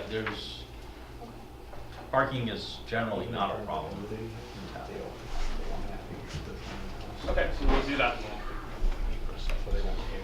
Yeah, I think we can get it. Question. I know this is really rough, but Main Street, as you have it on the paper, is that a 2-lane width? This is how we built. Right. Did you try similarly to have this relayed out? Yeah, and here's our I drain did, I and have a copy everybody's of the Main coming Street down. study. Yeah. So you have this copy, I did. and that's what this is based on? With the quantity and shape of weight? It's still not, it's still not. But that's kind of just showing the math. I'm not sure about the quantity and shape, I'd like to do that again. Okay, the only thing I'm concerned about with the stacking lanes that you're proposing in front of the fire station, Yeah. and the benefit of that left-hand turn, this seems to, this design to me would hinder the stacking. Sure. Hinder Yep. the stacking lanes for the vehicles, because there wouldn't be a lot to park there. Now, as we were discussing earlier, I think we have to adjust, depending on the traffic analysis that was done, we may have to adjust that entrance exit so that it puts people at a different point on Main Street. I mean, right now, we have a $6 million Main Street proposal that they're working on this evening to be approved. Sure. The 75%. Well, so we know this- who's following who, I think. And the plan is probably going to follow that, so we'll have to adjust ours to meet the goals of that study. Okay, I'd like to go back, sorry, to sort of option 1/2. It's obviously big, and this is kind of where we get back to the requirements analysis. Because there are sort of, I view sort of the requirements analysis in that area as having two pieces. One of which is apparatus and one of which is personnel/administration. That is the stuff that happens on the floor below and the stuff that happens on this level. And it seems to me that the identified needs that we talked about earlier, and they've evolved a bit, on the personnel side were to improve the flow on this level, to deal with the male and female firefighter/EMT space constraints, particularly for female employees, and the provision of a clean room. Can I ask a question? What about the dormitories? Well, that's what I consider that one of the male, we originally talked about as the male, the space for the male and female employees. Right now, it's the female side that is inadequate at best. Missing in action. Pardon? Completely missing, I think. It's, it has to be addressed, and so there are two pieces here. One is what happens on this floor, and one is what we do on downstairs. And it does seem to me that we can address the requirements on this floor with the addition of some additional space moving out into sort of fire dedicated space moving towards the shared space. That way a scope. And that there comes a separate issue of apparatus storage requirements and how much apparatus we are likely to need in the future. This is obviously, there's a big price difference here. and I mean, as Jeff said, we haven't really started laying out internally in the fire station, but I'm gonna bring up the dormitory again, your thoughts about it, because many communities have dormitory rooms with a single firefighter in a room, because the thought is that that person really needs sleep, and it's a lot easier to sleep when you're in your own room. And I don't know if we've come to a resolution about that, whether or not we're having single sleeping rooms for the firefighters. Yeah, now, right now, the proposal is 8, Single rooms, yeah. which exceeds the need by several, if I'm not mistaken, with the. What if you have a storm? I think there's seven on staff on the day shift. Future needs. Currently, 7 is future expansion. Future needs. What was our, if I That's what we just changed the numbers to 7. There's 2 officers and 5 firefighters. okay. Yeah, sorry, yeah. I was just saying, I mean, Chief, you have 5 now, Yeah. sleeping overnight, plus 2, that's 7, so and there's 8 is an extra. I don't think we're talking about big spaces here. Yeah. When you're looking at the numbers that we got on this piece of paper, I think we're barking up the wrong tree here. So I think we're wasting a little bit of time on this in terms of 7 versus 8 versus 9 rooms, and more should be focused on, I think you have a point on the apparatus bay. Is that big enough? Is that too big? Were we too aggressive with how many engines we'll have in the future? But I think we need to focus. Yeah. Do we need to vote on how many rooms, Yeah. how many bays or anything? Or- No, No, I we think haven't we're yet. good for what we need. The, well, the point I'm trying to bring up is that it is possible to meet the needs of the stuff that happens on this floor and the space requirements for what happens on this floor without going to the full 19 to 20 million dollars. So that's a big jump, what you just said, from what we have on paper right now. So I'm probably going to need you to be a lot more specific about what you think the actual needs are. Because we did the needs analysis based upon the interviews. I think there might be a disconnect between what you think the needs, the real needs might be, and what we actually have on paper. So I might need to have you explain what pieces you think are the true needs, or maybe you can say what pieces you think are superfluous we can not put in the new building. Because I want to design to whatever the improved space needs are, and I'm looking for you folks to come to an agreement about what that improved need is, back to the original question from the evening. And I think that's kind of where I'm looking for some direction on. And I don't want to misread what you're saying, so I want to make sure I'm clear about where you're coming from and how and what the size I'll of tell the you addition very is. Because I clearly think where I'm coming from. I think some of the options presume that Yeah. scenario, but they're also presuming it based on a 36,000 square foot building. This is, I'm going to be very clear about where I'm coming from, because there is a very strong desire to reach consensus about the building that we propose to build. And that consensus is driven heavily by what the building costs. And I think, and the perception that we have very aggressively vetted the needs, which I don't think we've done yet. Maybe that's a challenge we face. I think if we get up over $15 million, you're going to start seeing minority reports on the floor of town meeting. And minority reports. That's your opinion. That is my opinion. Right. That's his minority report, probably. Well, I'm not. I don't think it will. I don't think it will necessarily just come from this committee. No.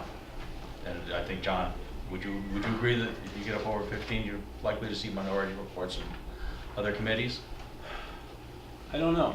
It increases the. I would assume yes, but I can't say that it would stay that way. I don't get that sense from, I don't get that Yeah. sense from the last advisory meeting either, that a dollar figure is tied to a minority report, and that there's a threshold. So I think it's more important, I mean, and I've said it before, I'll say it again, I think advisory, try to put a stake in the ground too early and without any information. And that was fine that they did that, but I think that this committee needs to provide that information to try and see whether that changes where they put, you know, where that stake gets put. Okay. I think we're gonna have to far more carefully scrub the requirements. I gotta be clear about this, because I think it's gonna be, you know, you get up over 15 million and this becomes harder to sell, in my I agree opinion. on that. And, Now, do you say, when you're saying 15 million, are you saying hard costs or including all costs, soft costs, everything? when we go to, again, I'm just, for my own thing, I'm just curious Yeah, of where we you. can make the price, yeah, we can make the price to sell whatever you want. It's like, yeah, what do you yeah, leave no, in, it's, leave it out? that's, assuming we went to the town meeting with a warrant article and asked for a sum of money, and it was every last penny we needed to get the job done. That includes the design fees, it includes the soft costs, it includes the site work, it includes the contingency. It's, you know, it's the dollar figure that we need to get the job done. And so, I think there is, you know, I think we do have to ask the apparatus question. Which we've asked. I think the chief has said that's what he needs, and there was a drawing a couple meetings ago that showed the various future Right. apparatus. So I'm just, I guess, hearing all this out, I'm struggling to hear where we're gonna cut 1,000, 2,000, 3,000, 4,000 square feet. We've gone through 3 versions of I this. just did the math. It's not gonna We need to cut about 8,000 square feet to get to 15 million from the 36. I think that's what we have. Well, And that's I mean, still, I tend to agree with you in a lot of cases, but I think what we're faced with now is the ability for your committee to sell this project to the community. And it's all in salesmanship.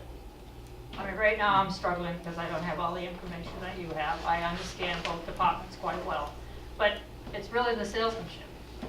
I don't think anybody should be dictating what the citizens might be willing to pay at this point, because your value and my value are different things at this point. So it's gonna depend on the salesmanship. And those tough questions will come up. I'll have some, but I hope that you have them before town meeting from me anyway. I don't think we're at a point to say what the value should be, because I'm leaving here tonight rather confused myself. Well, my only comment, and I don't want to repeat myself, but I think maybe people agree with me, is that the first step is to agree on the space needs. If you don't do that, then it's hard to move beyond that. If there's a huge difference or distinction or disconnect in what the space needs are, then no matter how good your architect is, it's going to be difficult for them to come up with any sort of a program that they can discuss intelligently. Once you understand what the space needs are, then you start talking about the various options. Until then, again, maybe I'm missing something. I think it's very hard to do this without having an agreement on space needs. Yeah, I'm not sure that's entirely true. I mean, because the site and what we do with this building is one thing, and we can puff it up and we can shrink it, but that's about the space needs. And so we can take it from 36,000 down to 30, but how we do it on the site is a big deal. Do we tear the building down? Do we renovate this? Do we build out in front? They're kind of disconnected, I think, right now.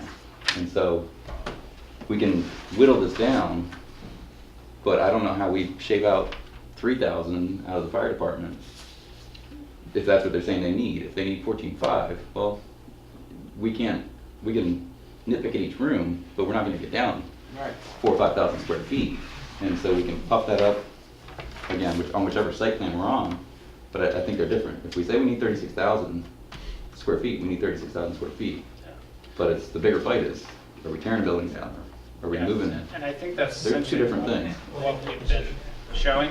Here, you can look at the options, the budget options, and you can see that if you want to make it match a budget, you've got a program problem. And if you want to make it match the program, maybe you've got a budget problem. Because all the ones that match the program are pretty much within $500,000 of each other. They're all around 20 million. The ones that don't, the one that doesn't match the program, well, that one's, Well. you know, within your range right now. And that's why I think it comes back to the critical issue of this committee, and we haven't been able to wrestle it down to the ground yet, is in fact, what is the program? And I guess I'll say it again, I mean, I think we did a pretty good job of coming up with what we think the needs are. I think they reflect what I've seen in other departments fairly carefully, and there's nothing here that's out of the ordinary for the size of the department. So I think the big question before this group is, what do you want the program to be? But I think there's two parts to that. There's either designing a program to meet our current needs, you know, what does that do for us 30 or 40 years down the road? Or do we plan out for that 30 or 40 years down the road and come to the space needs that we have for a single facility? Maybe that kind of answers your question, John, as to kind of where we're at. And the way I'm looking at it is 50 years down the road, this building can still be here and still be sustainable for what we need in this community. If we build it to the cost figure right now, we're just building it for what we need right now, and what's going to happen in 5, 10, 15 years down the road. And that's back And to that's, the point you know, of the substation. I don't have a crystal ball, I don't know what's gonna happen, but, you know, I've been here for a long time, and we really haven't changed and gone anywhere. So the trend seems to be staying where we are, in a single community response. But I got two comments. The site selection, the site plan that we choose does dictate what we can do in the future. Some we can expand on, some we can't. Some we can add a bay, some we'll never be able to add a bay. And no matter what we do, we're $6 million into a project, just starting, right, with site construction and soft costs. I mean, off the bat, you do a project, you got $6 million before you build anything, right? So.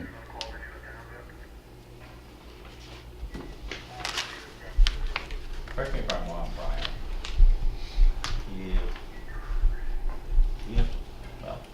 We have to finance something on the order of $20 million.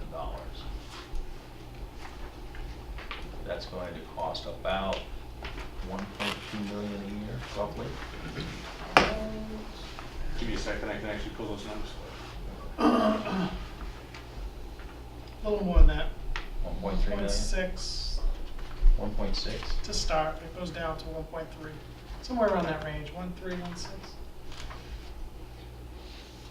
Okay, so that's, What does that do to our debt capacity? Not capacity, never mind that's going to do the capacity. tax but- rate. No, but I'm interested as to what it does in terms of the percentage. I mean, I know you've talked about, you know, that we want to try and keep our debt, you know, we were up in the 7s and 8s in the past and everything, and we don't want to get there again. We want to keep 12s, it down, well, we want to keep it down, you know, below 5 Yeah. and everything and that. What is that, if you're assuming a $20 million project cost, you know, are we looking at revisiting that type of history? No, it never gets that high. It gets between probably 3% it tops out of the operating budget. We were up at quite high 6, 7 years ago. And that's because we've Over got- double that. I think in 2 years, we've got over $1 million worth of debt. It's the school department's retiring Coming a lot off, of yeah. their funds, finally. Well, let me ask our two guests from the Board of Selectmen, who actually have a lot of money We do. under your control. Oh, town meeting does, go ahead. Well, you have significant influence. There are other sources of funds in town, require hard decisions. We have at least 2 and maybe 3 properties that are grossly underutilized Yeah. and are slowly but surely decaying. And I think it would help in the selling of this process, regardless of the option we chose, if we sold off those facilities and used the proceeds to fund something useful. Is that something that, I believe if you read the newspaper or saw a taping of our meeting, one of the goals were of the board was to look into the underutilized properties in this town. I think we have to do more than look into, we have to Well, I decide think, itself. but that's the board's discussion, and I'm not gonna discuss anything outside of the board. One thing that I think might be, in terms of moving this forward, is for this committee, and again, this is just a suggestion, for this committee to come forward with a recommendation, unanimous, or hopefully unanimous, but maybe not necessarily unanimous, with regards to the building of a public safety facility, what you charge is, whether it's a renovation or a new construction, keeping obviously an eye on what the number is, but really not dictating the design based upon the number. Because I agree with you, there are other sources of funding and other ways to finance this beyond just increasing the tax rate. And that's an obligation I think that I know my board in previous discussions, we've talked about committing to, housing just 2 employees in a large building just doesn't make sense in the public domain or the private domain. So I assume at some point this committee is going to come forward with a recommendation on what the option is, whether it's option 1 through 4, 5, 6. And then the question then is public education and discussions relative to finance. I think the task that you're trying to take on is, although it's a tremendous effort, I'm not sure how you advance the ball. By keeping an eye on, well, listen, we can't do option 4 because it's $20 million. If option 4 is what the chiefs indicate they need, and is what the committee believes is what the space needs are, then I think the committee should be looking at, okay, is option 4 what we're going to recommend? I agree, though, we've got to try to build consensus at the end of the day as to the number, and you've got to keep an eye on both of them. Well, I take a different tack, not a big surprise. We're wasting our time if we propose something that we can't get through town meeting. And, sorry, but the budget is part of the consideration. If it's not, then we won't get through town meeting. Oh, it's part of it, absolutely, but I'm not sure how you get past, I mean, the budget shouldn't dictate what the space needs are. It should if it diminishes the chances of getting through town meeting. But if it doesn't address the space needs, then what are we even doing? No sense building. Why are we doing anything if it doesn't address the space needs?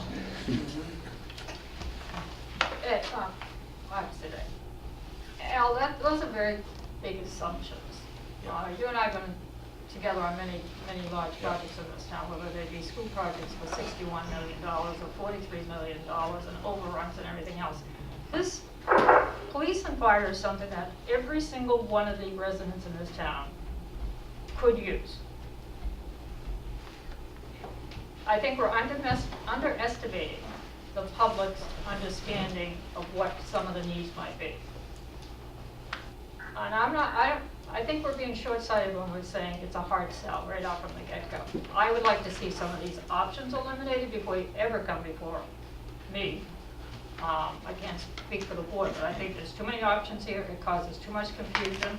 I personally, speaking only for myself, I'm very concerned with the last option because of the Main Street design and being involved with that and getting the residents on board with green space and no parking and everything else out here on Route 30. You have to start eliminating something. And if option 1 doesn't work from the get-go, pull it off. Option 2, get down to the meat of what we're going to be discussing. There's too much here. I mean, I have little kids, and if this was a supper menu, we would never get through dinner. So I We think are doing that. I mean, the last meeting we did vote to not consider. I don't think you're ready to come before the board of selectmen.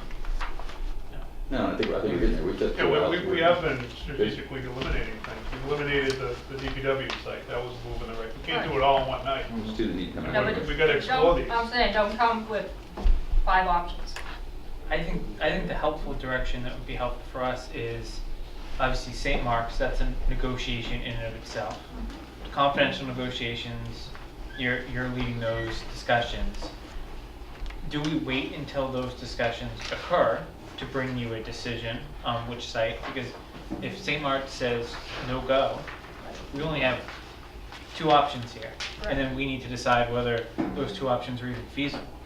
So isn't the process here, get a consensus, or at least some sort of agreement, at least verbally, of maybe, we're good with the back end of the land, but we're not good with the forward end of the land.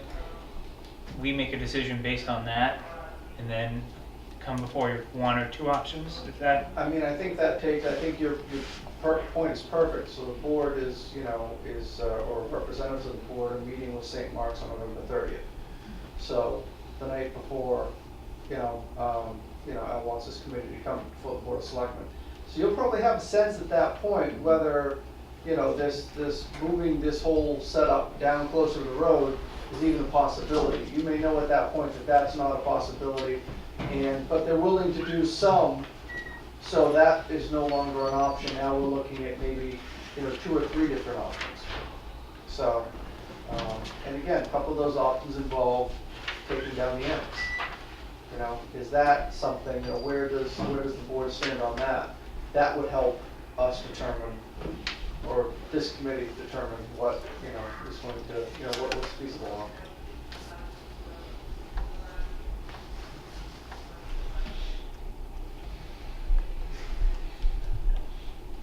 Okay, good discussion.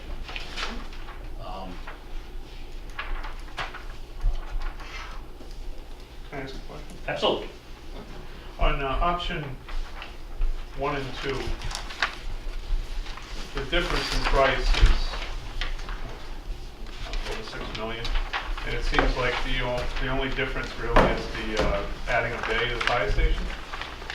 And we've got renovation of the interior of the fire station. So does the bay include like the part of the second floor would be extended out over the bay, so they get a lot more? The entire building would grow by Whatever that bay is. feet. With the width.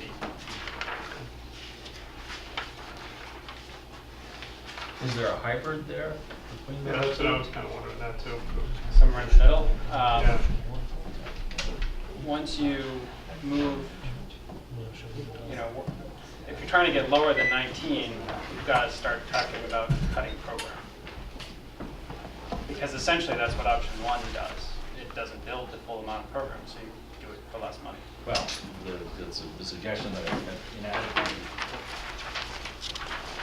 suggested was that the first program to cut, forgive me, Chief, would be the additional bay and the extensive renovations downstairs. But that the program functions related to the stuff that happens on this floor would be kept, which is not reflected in these documents. So you were in favor of? I'm not in favor. I'm trying to suggest that there are options that we haven't considered that maybe we need to understand the pricing of. Well, I just, to the point of coming to a consensus on the program, that's what I'd like to be able to do today. I doubt it's going to happen. Well, then we have a problem with our scheduling. Understood. But if Well, maybe we we will need, come to consensus if somebody puts a motion on the floor. if we need to eliminate some stuff, I would like to create a list of things to eliminate that are suggestions that, for people to discuss and vote on, I suppose. But I'd like to know what those possibilities are so that we can begin to get some traction. Otherwise, we're going to continue to spin around on the issue. Yeah. Yeah, just a quick point.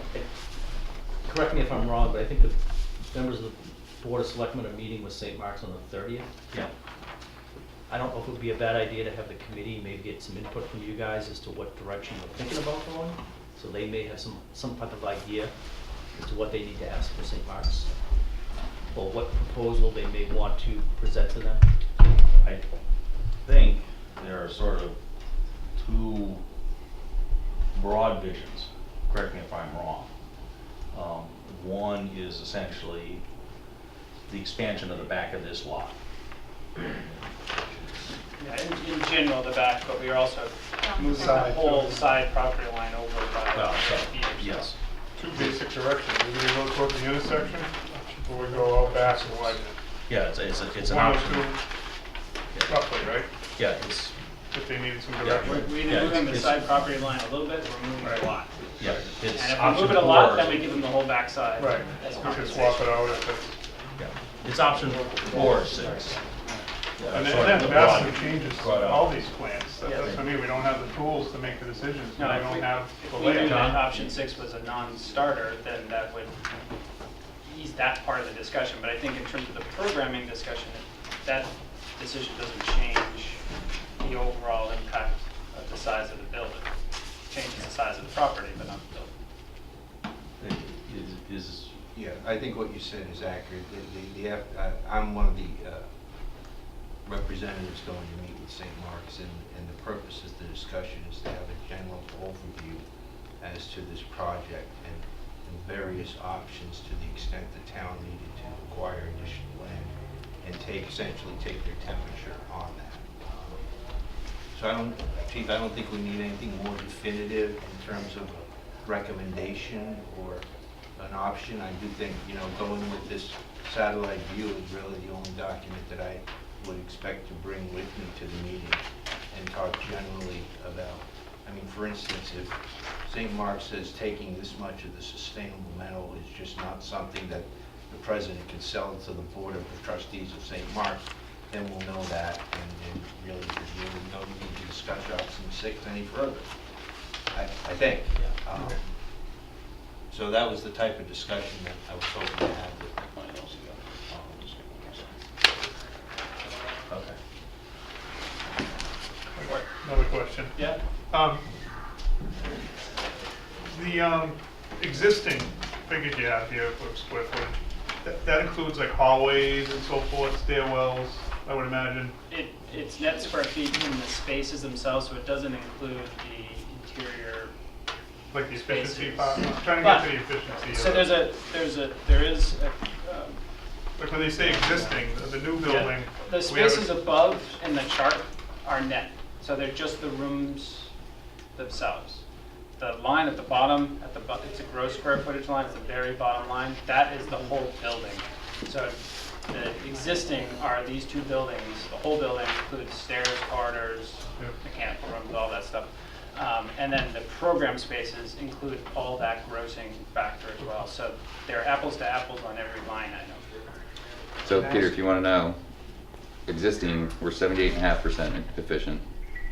2007 study thought we could be 83.7% efficient, and we're saying right now with our draft, we're 76.9. So between existing and now, we're pretty close. I think the 07 study was optimistic. Yeah. Can I ask one more question? Because I know that argument did come up where, we're spending all this money and we're only getting some people look at it as, oh, we're only getting, this much square footage, but they didn't take into account the efficiency changed and it was laid out, just want to make sure. Yeah, the that- goal is to make them as efficient as possible, but it's hard to predict at this stage how successful it'll ultimately Right. be Depends on the based layout. on the site Right, configurations. the layout, yeah. All right. John? Yeah, my question, just to follow up on Al's, is there a way to come up with, if you think it's appropriate, a 1A insofar as between option 1 and option 2, and perhaps not being as aggressive on the needs capacity, keeping in mind the bottom line number? Sure. Yeah. I think there's a way to do it, I just need a list of cuts to make it to the program. We're going back. And so, unfortunately, this is a painful process. So the first question I guess I have, and again, is, we're projecting a roughly 33% increase in headcount for the police department over the course of 20 years in the face of 14% expected population increase. Aside from the obvious budget problems that's going to present to us with our $25 cap. I think if you look at the new projections, I cut that head count down But significantly. still got 33. and 25. So 25. that's 30%. But that doesn't really, I think we talked about it last time, that doesn't really impact the Well, building very much. First We work, off, yeah, 7 days a week, 3 shifts, so that Couple gets walk-ins, I mean, it's And about parking It- it's spaces. not as big a deal as you think. if we're gonna build based on requirements, then let's have a set of requirements that is in line with the population growth. But Al, that goes to my point that I asked them about earlier this meeting. I said, so we don't keep beating the chiefs up on their staffing. Let's figure out the space that they need now and what's the incremental cost, like what additional lieutenant's offices are we adding? What additional captain's offices are we adding? I think if we laid that out, we're gonna see it's a pretty small square footage based on what's here today. So if we go with the current staffing today, instead of trying to say the chief's gonna add 5 or 6 or 7 people, let's look at the space that they're gonna take and what that number of square footage is, and then multiply it by the multiple that we already had. And I think that'll get us to our needs very quickly and be able to say, yeah, we're good with the offices, or yeah, no, we're not. If we do that, we'll be back here where we are, so. I don't think so, but Yeah, it's your opinion. but- For me, once you get away from the shared space, I'm really what I need right now. Yeah. You know, it'll work for the future, but that's what I need right now, so mine isn't a big jump. I mean, to the selectman's point, we have to sell this, right? I don't think we should be selling what the chief's staffing is gonna be in 20 years. And we should sell what space they need today, and maybe what potential small additions we've added for the foreseeable future, without doubling office space, which we clearly haven't already.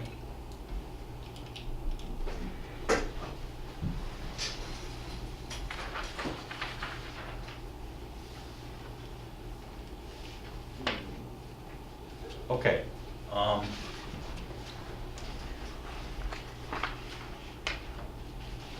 What's the committee's pleasure in terms of how to proceed? I think there's 3 options in the site plan. 1 and 2 can kind of get together. 3 and 4 are kind of the same thing. And 6 is just a whole other beast. So I think if we can get that down to 3, we're getting closer to what we think. And I think we're gonna get to a range in the square footage. I mean, you want a definitive program, but I think it's hard to cut space, so based on the process of actually going and identifying where that space is coming from, we're never going to be able to cut it. You can tell me, go back to your office and cut 8,000 square feet, I could go do that, no problem. I'd come back and bring you a smaller program, but that's my complete third party, I don't live here every day opinion. I think the chiefs have their opinion, the committee may have theirs. So I'm really asking for the hard decision, which is, you gotta look at, this thing and say, what is not critical to the need here that we can cut? Where's the fat we can cut out here? It's not easy, it's a tough decision. And like you said, it's not the popular decision either. Yeah, So- I'm used to being unpopular. So unfortunately, that's what I need. Yeah. Yeah. Pete, let me ask you an unfair question, only because you were on the last iteration.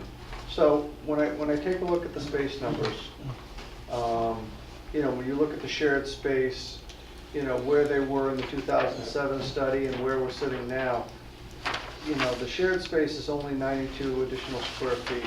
The police department's down almost 1,300 square feet from what they were looking at before, and the fire department is down 500 square feet.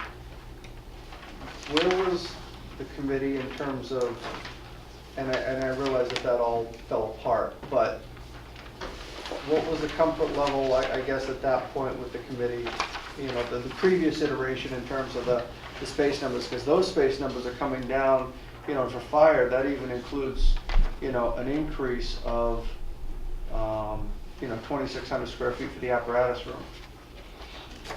And even at that, the overall is reduced by 553 over what they looked at in 2007. I'm just trying to get a historical perspective a little bit.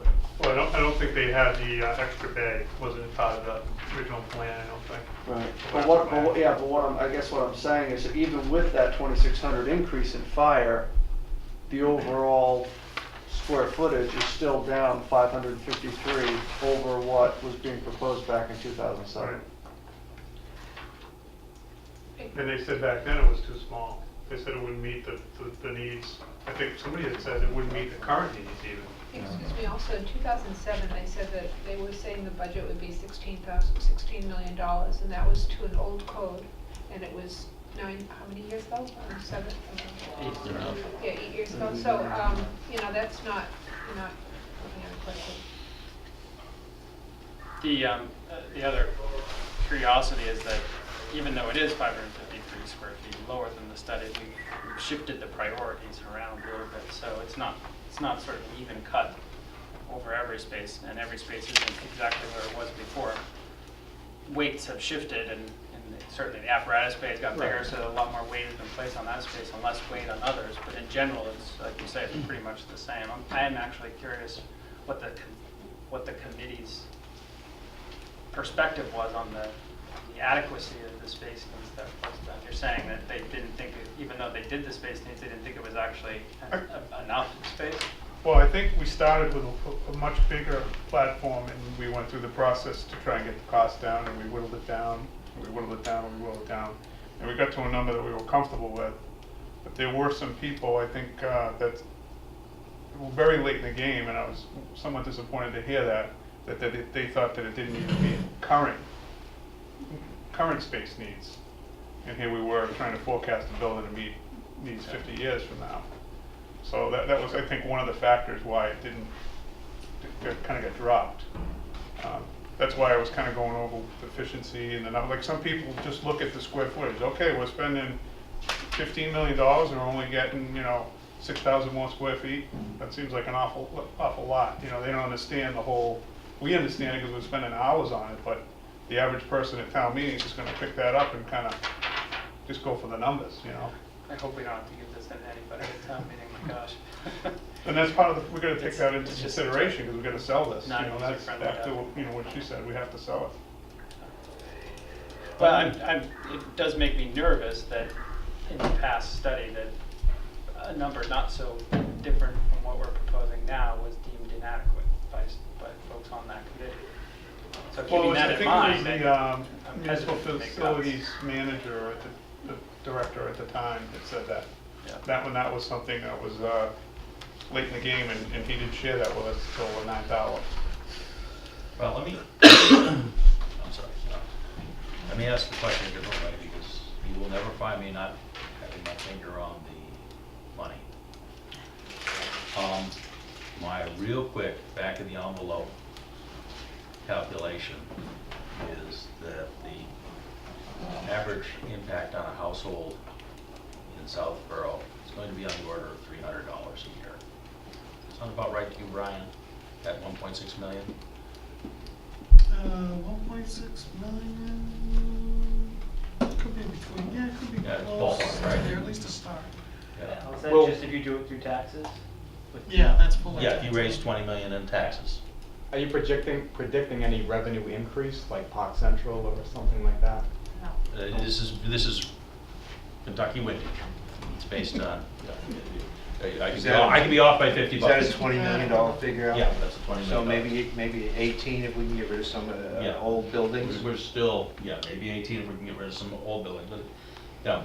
So we're going to ask, I'm going to ask the question I always ask, which is, we're going to ask a senior citizen living in town on a fixed income for $300 a year. And, because we are going to have to answer this question. This building confers no benefit to the taxpayers over what we have today. And, A new building? yeah, confers no benefit in terms of service over what we have today. It's kind of harsh though, isn't it? Pardon? It's kind of harsh, right? It's reality. Well, but I think a better public service, official. I'm sorry, but the chief won't get to my house any faster. Crime rate won't go down. These are the things we pay for. We don't pay for buildings, we pay for services. And so these are the tough questions. There is, by the way, a minor answer to a couple of these, which is we've been getting a free ride for a long time because we didn't pay what we should have been paying. I mean, you could wait for another, school building to become available, which is essentially what we've done with all our public buildings, and not just in Southborough, I'm talking about Massachusetts in general. Look at how many town halls I've served in, they were all former schools. Yeah. You've got one over here, you've got one that was torn down in order to build this building, And we got one that should be empty. so. Yeah, this is a tough one, the money is tough. It's $300 for every household in town on average. I don't think we're trying to push you into a dollar number, we're just asking what you think the town needs. Yes, I understand that. Well, the town also needs we need something that we can afford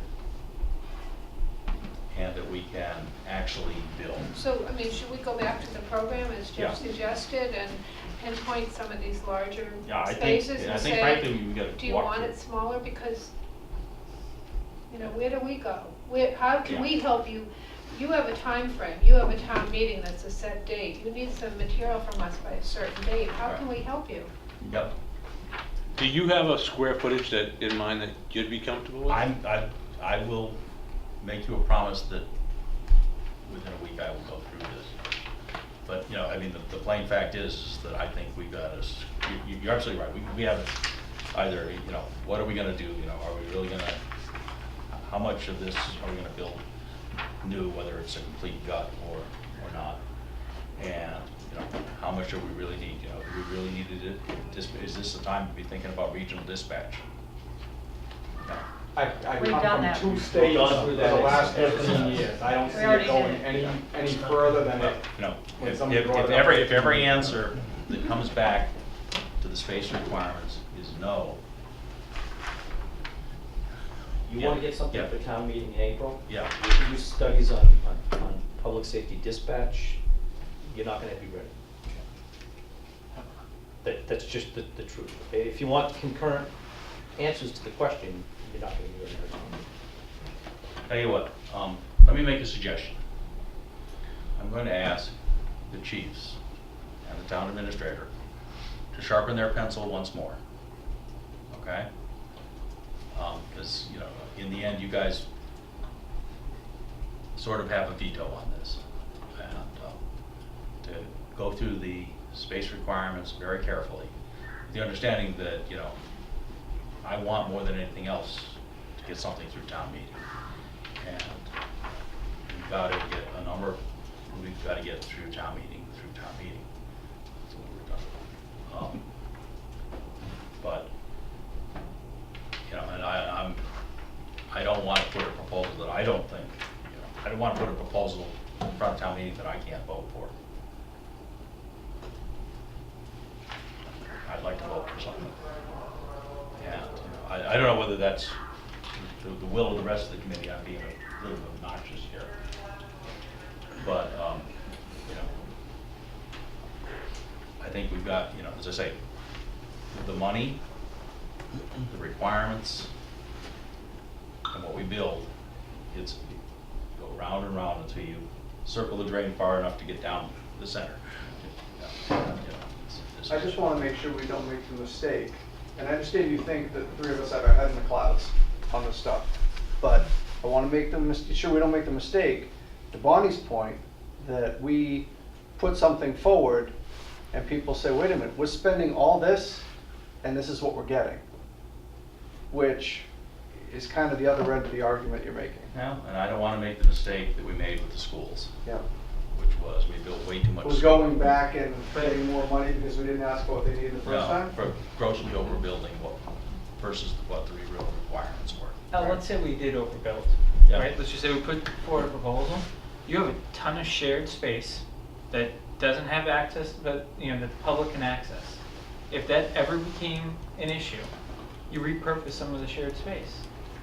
Very little of it's going to be repurposable. Because But I'm just saying, I don't honestly think. So you could get rid of some of these other buildings that have 2 employees in it. Would Yeah. that be helpful to you? Well, that's a good question.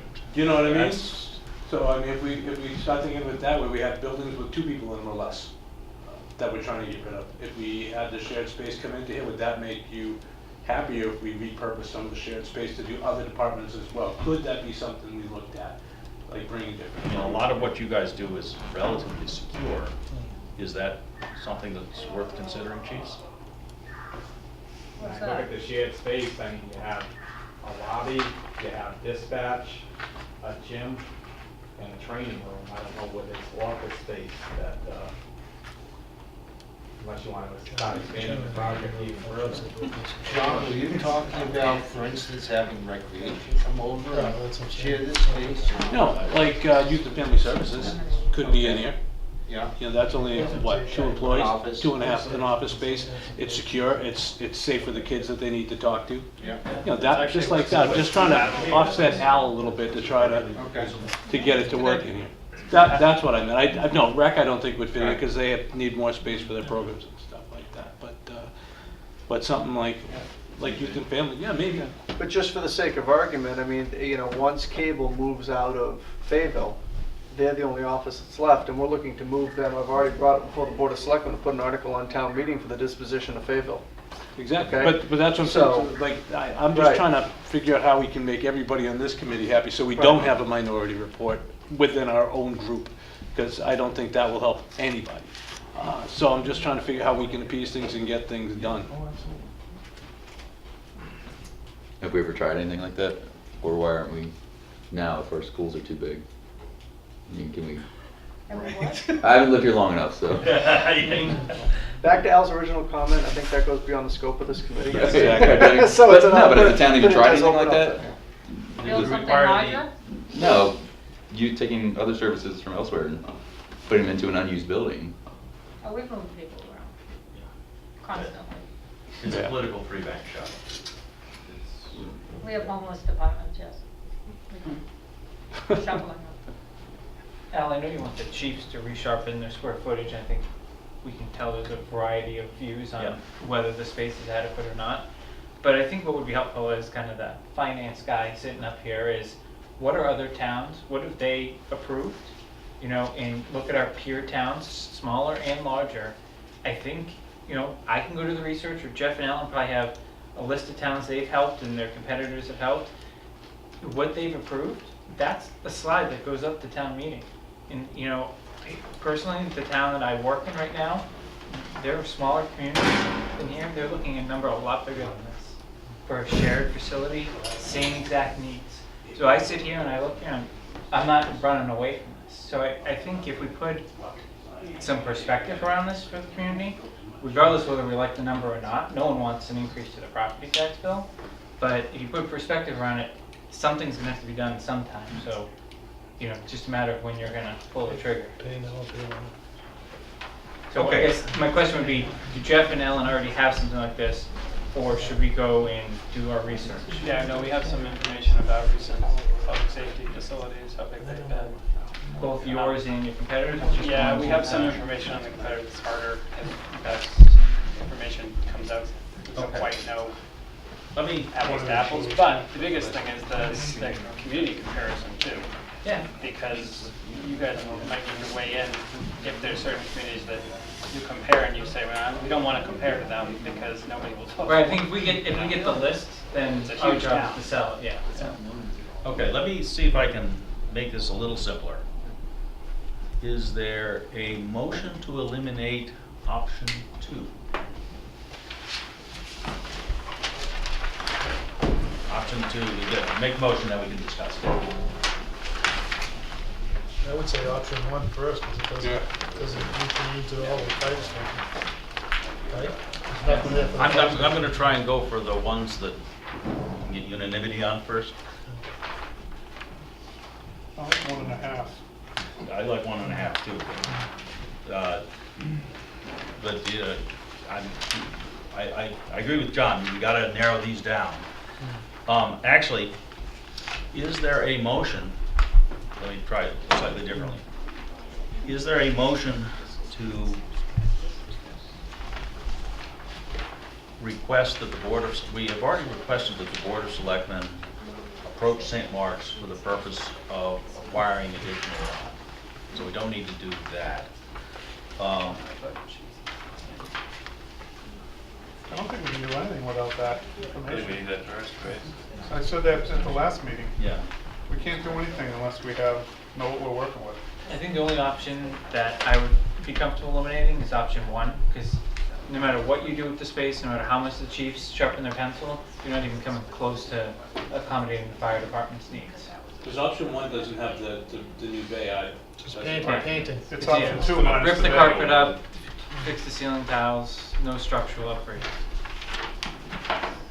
I make a motion to eliminate I'll second site that. plan. Site plan one? Say option one. Okay, is it seconded? Second. Okay, discussion. My opinion, doesn't work, doesn't fit, why have it?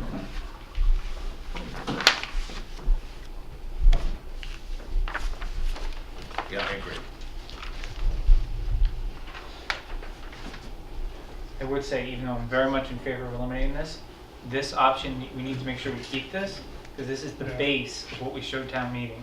This is where we started, we considered Oh, this. we can, Yeah, but let's just make sure we keep that. It's part of the story. Yeah, Part of Yeah, the it's story, absolutely part of the story. But it's a conception. Yeah, But I don't think it's a viable option. completely agree. So should we get rid of it as a just say it's not a viable option and just say, hey, this is where we started, we had it, but we didn't want it? I mean, I don't think we should even, my point is, I don't think we should have any more Well, discussion. Let me suggest that there's a minor modification. Option one is really the light, the new facility with the light renovation. It's the light renovation that we are agreeing probably doesn't work. Is that a fair statement? But I think it's also the added bay. I mean, Well, there's no added bay bay. there. I know, but it's either add a bay or you Yeah. don't. Well, that's, yeah, light renovation is no bay. It's hard to add a bay and not Yeah. heavy renovate the top. Yeah. It's hard to add a bay and light renovate. So yes, it's getting rid of light renovation, but it's also, It is hard to do that? I mean, how do we add a second floor on, to go through all those, Very difficult. to get useful square footage over there above that apparatus? without that Technically, it's mess up? just, it's very complicated. Yeah, to try and thanks, make that John. work. I just don't, Who's gonna from watch a the game? layperson, $6 million for a Who's bay gonna and watch the usable game? space above, that just seems to me to be hard to grasp. Well, then I think if you say, okay, option one with heavy renovations, Substation. you're gonna get not 6 million, you're gonna get a $2 million difference or something. You're gonna get something different. You know, if you, Yeah, if Take we the just light want to renovation out. renovate this building and don't add a bay to it, it's not 6 million, but it's also not $2 million either. It's somewhere between. yeah. So can we make that option 1A? I think there's some 1As that might be worth exploring. Right, I mean, I think if we get rid of option one, now all our things are in the $19 million range, almost $20 million. If that's the only one that's lower, Well, there's nothing. maybe if we can come between the two, Yeah. Well, somehow. what we've discussed so far we might- seems pretty clear from the discussion anyways, and that is trying to achieve something in the middle between the two. And I'm open to doing that. I think there's definitely possibilities there. Well, and that's the other thing. And, you know, it may not even be in the sense of renovating or not renovating. You might be able to do a building entirely new in that middle ground as long as we change the square footage. But you're doing that by default when you use this existing space. Even if we are adding some part of space out the backside here, we are still probably not going to meet the full program as currently written space needs. So if the decision is to reduce the space needs, I don't think it necessarily, the equivalent is that we have to reuse the building or not. I think that's a separate question. So you're saying it wouldn't really save us any money if we reuse the building? It may not. I mean, the construction costs of heavy renovating a building like this versus building a new are practically the same. If you were to try to do just light renovations here, that's when the cost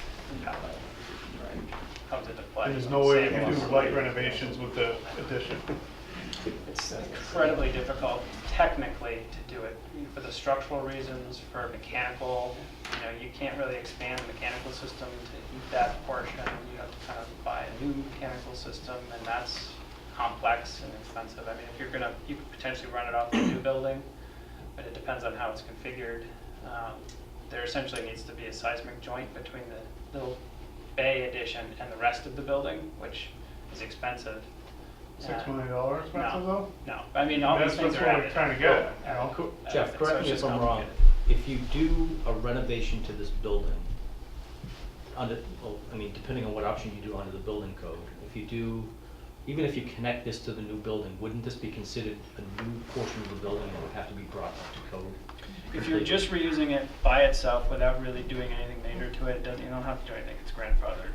Even if you connect it to the new building? Even if you connect it to the new But when you do renovations in here, now you have to now. Anything new you do to the inside has to meet code, and if you Well- trigger certain things by doing enough renovations, like 50% of the space in here, you would Yes. kick the entire building into the code for new construction. Correct. And everything would have to be upgraded to that level. So we would, by saying light renovation, what I'm really saying is that we're designing the project not necessarily around the space needs, but how do we get under those code triggers so that we don't add extra expense to the project. Didn't we have that discussion when we were talking about initially, Yeah. what would we do over there, and it would kick us up to the next code and the ADA compliances and all those different things, so.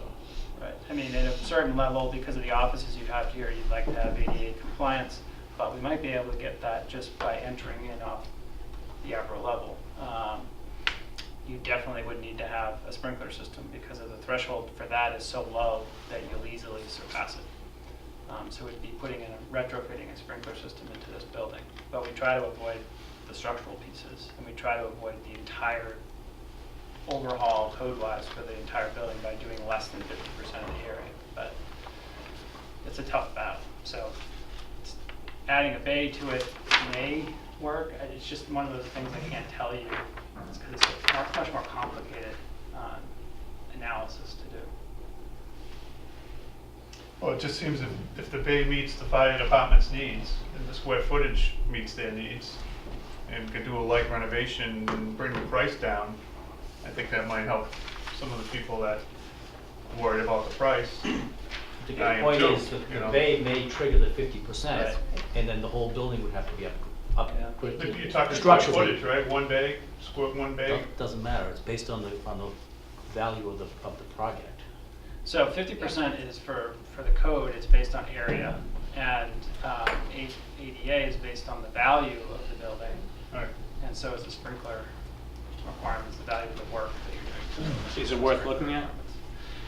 It's probably worth looking at, but I'm just going to say it's a really complicated option, and I'd love to be able to get clarity that that's the direction we're heading in before we start figuring it all out, because it's a serious investment of our time to do that. But it sounds generally like that's where everything's headed anyways, given the budget discussion.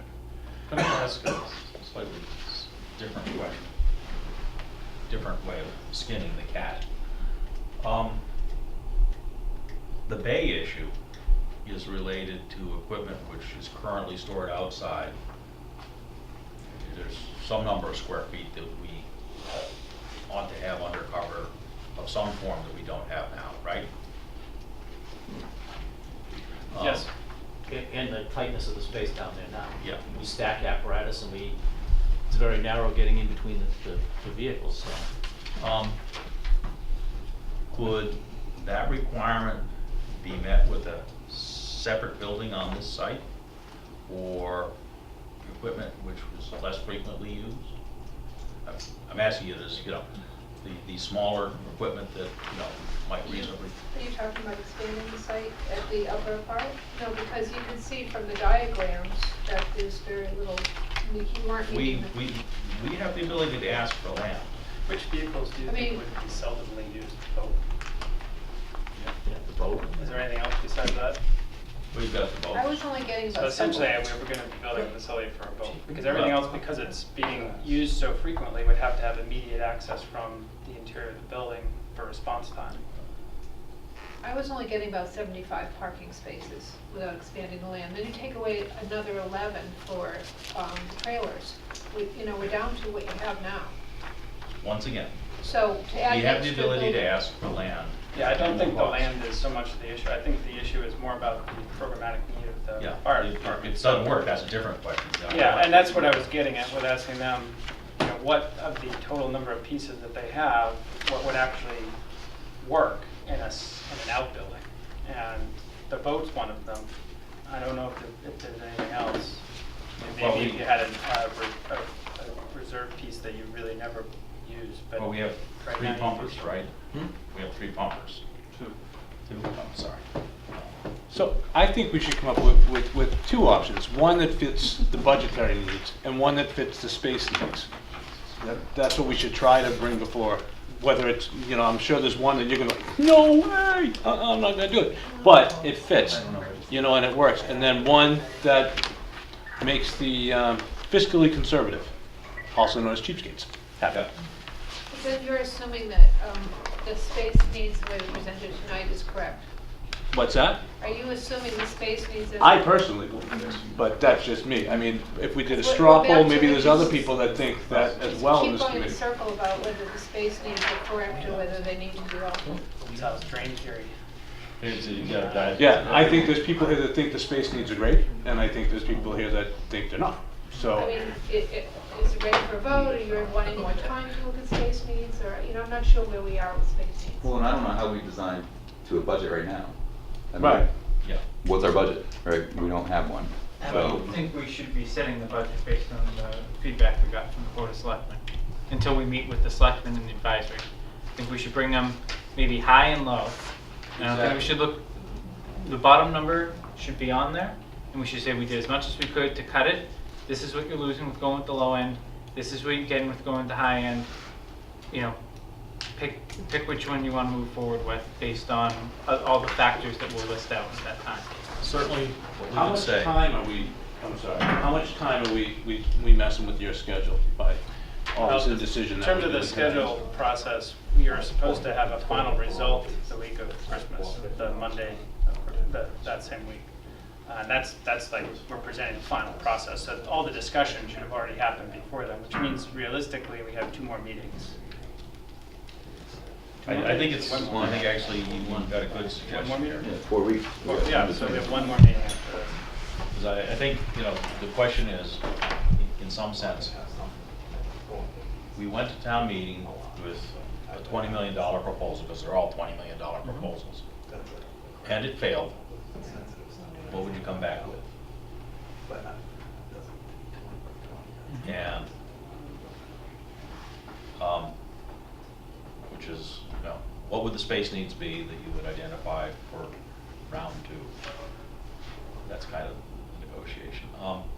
We can certainly go to the selectmen and the advisory and say, this is the range. At 13 million, we don't meet all of the identified needs, but we could do something for 13 million that would build a new police station, light renovation of the fire station. It doesn't meet all of the identified fire station needs. We might be able to address the second floor needs, but not the first floor needs for 15, something like that. And if we are really gonna talk about building a new public safety facility, any way you cut it, it's a $20 million bill. And, you know, that'll meet the requirements as currently stated. And, you know, we can trim the requirements. I agree, I think it's gonna be tough to squeeze 8,000 square feet Peanuts. out of the buildings, but maybe I'm wrong.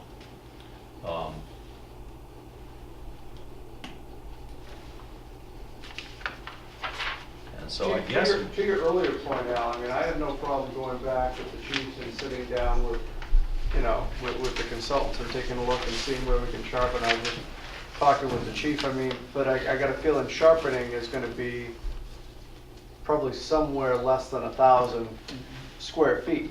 But, you know, but we can go back and do that. And, that's $500 you know, million, so. and say, well, you know, exactly. So, you know, and see what makes sense. I have no Then problem again, doing like I that. said, we cut all this and then we have to go back in front of the people in 10 years and say we have to do more work and another $10 million. Where are we? You know, I don't want to be sitting here having this discussion in 6 months after, you know, not getting through town meeting. You know, I think it's more we don't- embarrassing to be sitting here in 10 years because they We didn't do it. renovated the town hall in the town that I was in, and 2 years after they did, they realized they had no storage, they didn't have enough space, they didn't, there was some. I'll be things that senile, they- but I'm not Yeah, gonna. no, I understand. But I just think that if the square footage in the 2007 study was, you know, 34, and we're only a couple thousand square feet off 10 years later, I mean, they did their due diligence in 2007, I'm assuming. And so have we. I mean, would you be happy if we cut down to the square footage that they were at in 2007? Or less? Which was too small back then. Which was too small back then, though, Yeah, so I mean, why it that's didn't kind of go a forward, move. one of the reasons why it didn't go forward. Right. So I mean, We already so our tried that. square footage, I mean, we're in the right area. And taking that additional bay off gets you down to that number, but again, It's a big deal. They're missing a big part of their function. right. you know. So Those it's a two big deal. gentlemen hold a lot of votes. Space. You know, if they put their endorsement in this, that could be the make or break for this, so we really have to support what they Absolutely. Yeah. put down. I mean, if the fire chief says it's not gonna meet my needs, there's no way you're gonna get anybody to spend $1 for it, you know? So they have to be in full agreement. I mean, if he needs the bay, he needs the bay. I'm just trying to get him the bay for, in the dormitory. 50-year project, I wanna do it right. For Yeah, retail, you know, and let's go to the right. 10-year, let's go to the discussion in 10 years from now. We spent $13 million and we didn't do it right, and so we're gonna spend another 10 to try and rectify something. Or we're gonna spend 20 million, make a nice building, it works, it's done right, all the shared facilities and everything, all the shared 25 systems. years, you're just replacing mechanicals. You're, Okay, let's do this. I would entertain a motion that we accept the space requirements subject to a final rounds of reduction as agreed by the chiefs and town administrator. Second. Well, we have to make the motion. See, just. We have to take the first motion first, we still have an open motion on the floor. Oh, yes. Yeah, some motion. The motion was to eliminate site plan 1, I think. Yep, uh, then you add some additions into it, Yeah, thank you. light renovations. Can I suggest we table that for the time being, or withdraw it? You made the motion, so you'd have to withdraw it. I'm not, I guess, I don't see any reason to withdraw it, Okay. unless you can, I don't think it works, period. Okay. All right. You mean not withdraw your motion or not withdraw? I'm not withdrawing my motion, I think we Okay. should withdraw, my motion was to withdraw option 1, period, from any further discussion. I'm more than willing to entertain modifications to option 1 Sure. to create a new option down the road, but option 1 as presented just does not work in my opinion. Okay. Do we want to vote on? Okay. Is there any further discussion? That is what we've been talking about all this time, actually. All right. Option 1, the vote is to eliminate option 1, holding our options open for 1.5. Call it 7 or whatever you want to call it. Above 6 or 8. Option 1 as written. As written, yes. Any other discussion? Okay. All those in favor? Motion carries unanimously. All right, now, the motion I have proposed is that we eliminate, I'm sorry, that we accept the space requirements as written, subject to a final downward revision by the chiefs and the town administrator, such that they identify things which they think might help the cause of affordability and passing. They propose them with the consultants. Is there a motion to that effect? I'll make the motion. Okay, is there a second? Second. All right, Discussion. discussion. Pete scratching his beard, so Yeah, I was think we thinking should, that. I Go think ahead. we should accept them on what they, I looked through this, I didn't think it was anything excessive from my expertise, and I think everybody else did as well. I think we should, accept, they've been asked many times. I think we should accept what they've said and run, those are the tools they say they need to do their job, and I think we should run with that. I don't think there should be any further discussion. I agree. Okay. and this is also what we think we should give them to design a building around. It doesn't mean that Yes. we're gonna hit all these numbers spot on, you know, so it's. We can always come back and. I promise you, we'll be back to talk about it one more time at least. I mean, they're not unreasonable, I mean, I think. And not before town meeting, though, that's the thing, I think we go to town meeting with 30,000 and. But yeah, there's a plan we go to a town meeting with, and, yeah. Okay. think we got other things to deal with. Does the motion that's on the table meet your needs? No, as you propose it, I'm not gonna vote for that. I think we should accept what they have, Okay. as written today, Okay. not any future revision of No, that. I've just given them the option of providing downwards if they wish. Yeah, I'll be clear, I don't expect them to come back with any downward Right. adjustments unless they say, oh, I had a mind-boggling revelation that will help us. I'm sure they both looked at this I'm gonna extensively. throw out And one you- thing, just keep in mind, we did talk about the dead record space at the police department not being in this program and the possibility of adding it in, because the chiefs did, I think, adequately explain they couldn't share one dead record space. So And that- to that point, I've had a side conversation with the chief, and I don't think that 450 square feet is necessary, Could be something less. smaller than that. Yep. So I think if you looked at these space requirements, that could be fit within that. Total number. So, but I think to Pete's, what I was gonna say is, to Pete's point, and John should probably reflect this in the minutes, is that you should ask the question, to have it on the record, of the chiefs, is this, do you support this? Because, as you said, if they don't, then really, we're not really, doing very much. Do we have to deal with the motion first? Yeah, we should. You probably should, Well, but just one comment And then on we that. can, then I'll bring that I up. can't speak for Ken, but I know after this last meeting, I did have some revisions and reductions to part of the program that I spoke to Ellen about, so. I mean, We've they already may done come this back and say, I exercise, forgot I mean- something too. I mean, I forgot this, I need another, more square footage. I mean, Well, then, it, that's on them, but Well, if we yeah, lock them in no, right now, at least, we- look at a time frame too. We can't keep dilly-dallying and changing our mind every. And we got a couple meetings, they nailed us down, they've given appropriate estimates on what Yeah. they need. I think we should just lock it down right now, put that aside, one less thing we have to deal with, and then dig on for other items that we got a lot of things to deal with. so then what you would like to do is offer an amendment to. I would like to amend that motion to accept the current estimates that they've given us on their space needs to run their departments.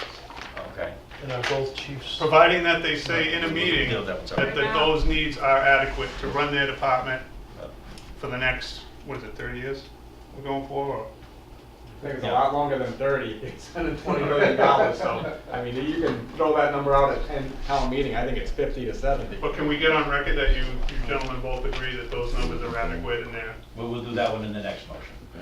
Okay? Okay. Okay? Two motions, Yeah. one motion. Yeah. All right. All right, so you proposed an amendment. Is there a second to the amendment? I'll second Thank that. you. Okay, so the motion, unless there's further discussion, the motion, you gotta take two votes.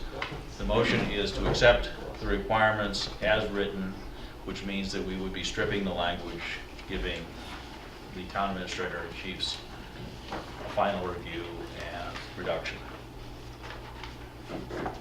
Right? Correct. Okay. Sorry, John. I'm trying to keep it all in my head. All right. All those in favor? Opposed? You look shocked. Now, they raised their hands twice there, quick ones, I didn't know if I. Okay, so now the main motion, we have to just, as a formality, we're talking about spending $20 million, we're gonna do this carefully. The main motion is to accept the requirements subject to the amendment, which was accept the requirements. All right, any further discussion? All those in favor? All those opposed? Okay, motion carries unanimously. Okay.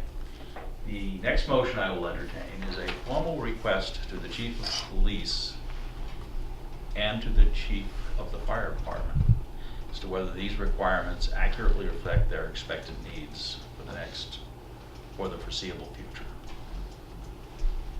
I second it. No, somebody has to make that. You were closer and heard what he said, Pete, I'll second it. Okay, all right. So the motion was a formal request to the two chiefs each, that the requirements that are identified here meet the needs of the two departments. foreseeable future. I think it's meaningful to talk about 30 or 50 years. It's a long time. Yes. Okay, but we have to ask you that, and then we'll record your answer. Is there any discussion? Okay. All those in favor of making the request? Okay. The request is made, I guess we should actually request it to the town administrator. That's fine. Okay. Friendly amendment. Chief? Yes? I'm comfortable with this. Okay. All right. So they're on record now as supporting the set of requirements. Okay. See, we have actually made progress. I think the Board of Selectmen have the information that they, yes, sir. This meeting with St. Mark's, does the Board of Selectmen need any of us for a resource No. at any point? Just want to make that clear. Yeah, This not is- at this point. I mean, at some point, possibly, but for this initial, no. Okay. Um, This That's is- going to vastly tailor our direction. Absolutely, and, you know, so, still planning to come to the meeting then for the first, just to at least, I think we're going to, there'll be a briefing. I think there's some things to talk about now, given Yes. the votes and the discussion. But at that meeting, I don't know whether the board will be willing to make any comments, about the meeting that happened the day before with St. Mark's. That's their discretion. That's their discretion, but I think you'll. I think their comments might help us understand what might or might not be possible. Well, whether they're willing to say it at a meeting, or whether they're willing to distill it back to the committee in some form is another thing. Yeah, my initial intent in scheduling the meeting on the 1st was to give the board a briefing on where we were, to permit the board to give us any formal feedback they wanted to give us. You know, we'd say that, you know, it looks like the requirements will cost 20 million. There may be some options that cost less. I don't think there are going to be any options that cost less than 15. You know, and, you know, I'm in sales. The purpose, this is now called the thud test, which is the proposition is put on the table and you listen on the phone to see if the other guy went thud when he fell off the floor. And yeah, we will have to do a thud test with advisory too. And that may be. But to Bonnie's point, it's the way you sell it. Right. That's how you have the facts. So you're not allowed to speak. I serve at the committee's pleasure. No. Does it make Yeah. sense to push that back to the second? Do you have 2 meetings in December? We have a December 1st and December 15th, and the thought was having this committee come, and because advisory had said they weren't going to be ready for the first meeting in December, they'd be ready for the second meeting in December. And so I left advisory and said, that's fine, you know, maybe we can do this all at once. John Rooney wanted to have, wanted to stay with the December 1st with this group, and then advisory will likely come in on the 15th. And I think at that point, if this group wanted to come back in and be part of that discussion as well. This is a big decision. I'm just thinking, we're not meeting again before next Tuesday. Right. So you're gonna walk in with this, No. which has, I mean, I guess, I'm just trying to understand, other than I there's a think- $15 to $20 million cost, what we're communicating to the Board of Selectmen at this point? No, I think it needs to be, I think Al hopefully is hitting just the bullet points, but I think there needs to be a lot more flesh put on that in order to have that discussion, I think, with the selectmen. My thought is, one, we have made a number of decisions. Yes. And I think, you know, this board was appointed by the Board of Selectmen, in my opinion, which is, you know about my opinions. We work for the Board of Selectmen. And we, I think, occasionally need the Board of Selectmen to help us focus on what's important and to understand their perspective as well, before we go a lot further. So we have made a number of, you know, we've made the decision to not do anything down on Cordova Road. We have made the decision to try and not do anything with that building. You know, we made a number of decisions. I think we ought to review those decisions with the board and why we made them. We are down to a set of design choices and a set of costs. You know, I don't think this will happen, but if the Board of Selectmen were to say, you know, we want you to build something bigger, you know, we work for the board. If they have, you know, if they have policy direction they want to give us, it's within their scope to do so, and I think we ought to give them a chance to do that. Then, following up, you know, I think we got a bigger decision, which is to say, you know, the next phase is which of these options, or some variant therein, are we actually going to put on the floor of town meeting? And what funding are we going to ask for? I think that's a decision we make with the selectmen and advisory. And that may require, that may bleed over into January, to be honest with you. But, you know. What are they expecting from us at that meeting? Do you know? On which meeting? The next one coming up. The January, I December think 1st? I think it's, Just a status report? It's a briefing, yeah. Yeah, so Al spoke with John Rooney, and I believe it's just, you know, to provide an update as to what we've done, where we are, and potentially, you know, for the board to offer any comments or input back to us saying, you know, we like this, we're not sure we like this, we're willing to support this. I don't know whether the board, whether this committee wants the board to weigh in on the ultimate fate of the annex, which then helps from some design perspective as to whether or not you've got to figure in that building regardless, or whether that building, you know, the board is willing to support, you know, that building not being there at all. You know, I think those type of things just to try and help with some design options. You should weigh in. What's that? Board of Selectmen should weigh in. Well, you should, but whether the board wants to or not is another matter. Put it on the agenda. Well, It will part be, of the well, discussion. the discussion will be on the agenda, so, It's part of this I mean, if you're project. designing a lot, you gotta know what's on it. If right. you're gonna eliminate parking spaces or add parking spaces. Right. Right. But if you're making parking spaces around an existing structure, That's what I'm saying. where you can put parking spaces where the existing structure sits, I mean, that's, or, you know, Make a change your parking traffic garage. pattern, so. We'll call on you first. Yeah. I don't think you're ready to come. We're not asking, we're not telling you what we decided, we're asking for your vote. I don't. Well, we should be cognizant of time. Yeah. We're getting input from one of the members of the Board of Selectmen that we're not ready, and we can have another meeting and then go before them on the 15th. Could we have a joint meeting for the advisory and the Board of Selectmen? That's what we're And- trying to do on the 15th, So they're coming on the 2nd and then again on the 15th? on the 1st. On the 1st, So what are we doing on the first that we right, can't what do are on we the gonna do? 15th? On the 1st, right. That we can't do on the 15th that we'd be more prepared for? I agree. Because we're gonna ask for some drawings.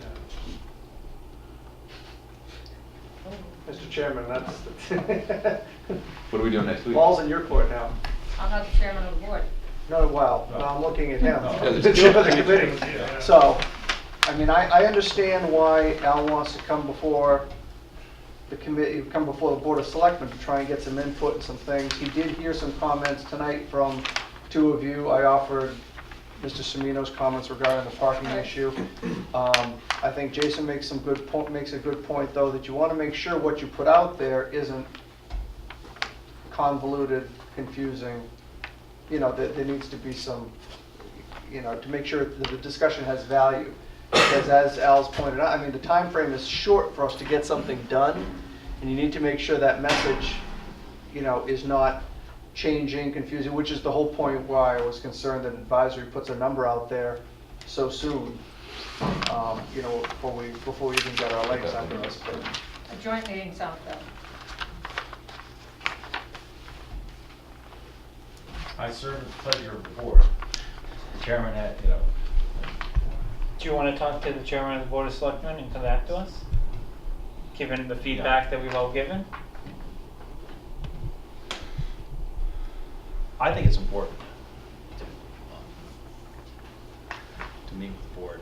But that, you know, that's, I think Bonnie and I disagree substantially in this respect about the roles and responsibility of the Board of Selectmen. This is a briefing. because this is a big decision.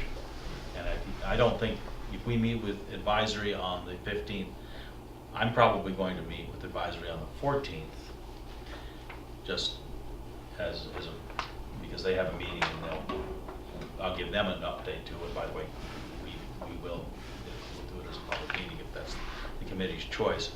I think it's going to take more than one bite at this apple for everything to be digested. This is a big ask, and there will be questions, things that we have to address. You know, and we've reached the point in the process where we have to start making sure that our political bases are covered, and you know that there are no surprises in the Board of Selectmen to begin with. And I don't think there will be, but I think we need to start reviewing the decisions we've made, and we're not going to get this all done in a single meeting. This is probably going to be a series of meetings. I wouldn't be surprised if the warrant article didn't get finalized until early January, but I think it'll get finalized in that time frame. If the board is looking for us to come in with a fully formed recommendation, that's not going to happen. I think it's important to get feedback, and this is now the pre-sales part of the process, where the first thing you do is you go in and you explain your thoughts and you listen for objections and concerns so that you can make sure that they get addressed before they get out of hand. That's the reason why I think we should go. I agree with Al on that. I mean, what's it gonna hurt to go in for a 20-minute bullet point on the first, and then maybe we'll get some feedback and Maybe questions we that won't. we didn't even think of that we can be prepared for the 15th. I mean, since Brian's still here, I can say this, but part of the thing we do when we talk about the budgets, and I have department heads in, is I make sure that it's important for us to tell a story.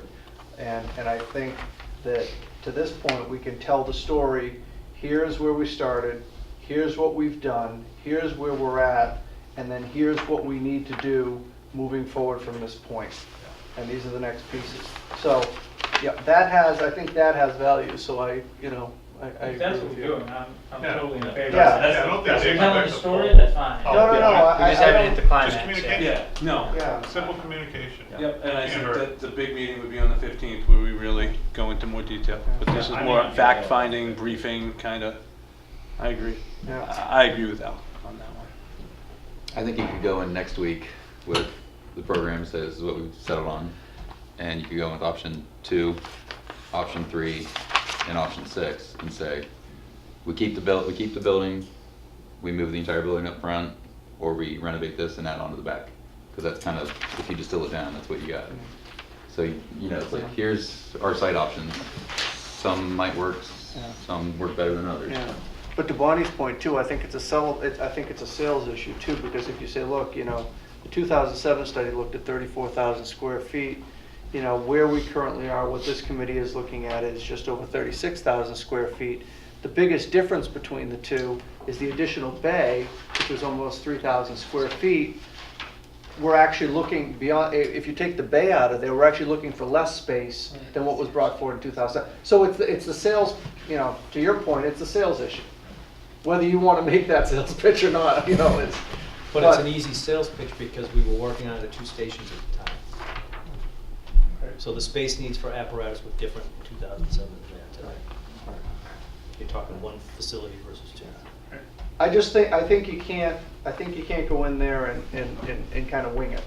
I think the presentation has got. PowerPoint? Well, I know you like those. Maybe. And the server is all set now with Access Media, so we will be live that night. Oh, good. So we'll have those capabilities and everything, and the PowerPoint presentations obviously look a lot nicer because of the improvements they've made up there, so. But I do think it's kind of got to be a structured presentation, and I would be happy to, whether work with you on that or, make sure that we get that together, because this is a real screwy week in terms of that holiday on Thursday. My favorite holiday? Yeah, I don't mind it either, I'll give you an but. example now. On option 1, if you bring that before us as an option that you considered. It was considered and I know, rejected. but that would be the lead-in. Why? It doesn't meet the space requirements of the departments, it doesn't meet it now, and it's not gonna meet it for the next 10 or 15, 20 years. It's off the table. and then whatever else are the positive advantages for the other 2 or 3. Just simply I'm not even stated. gonna be bringing those They need forward. to be simply stated, because we are in limbo right now as far as, I don't think we're Land. presenting options, I think we're just gonna present that we've accepted this. no, but you don't want us, Mrs. Bannock's not gonna revisit option 1, Right. okay? Nope. So I'm speaking, like I said, this is Mrs. Phan. Knowing that this committee has already voted against option 1, it needs to be stated really strongly why. So, TV land out there, understand why, up front. And if any of the others are truly a preference, I think we need to know why. We will by the 15th, I'm assuming, I know, but I'm talking on on the first. You're getting back to her the, point. right. But in the scheme of the story, we just decided on this, which helps eliminate option 1. I know that, I'm sitting here. I know, but we can But say, we're, hey, we're taking. last week we got this settled down. We agreed with the chiefs that that's what they need, and that's what we agreed that that's what we're gonna build. So we know that that one doesn't work, and we know that these 3 can. But some keep a building, some add land, some move the Right. building entirely, so I think that's, you know, And when it's we what can we do built with St. schools Mark's? in this town, we had 2 options for the voters. what happened? We had 2 options at town meeting. One that didn't work, spend your money, won't last 10 years. One that would work, hopefully 35 years to 40 years. So some things don't change.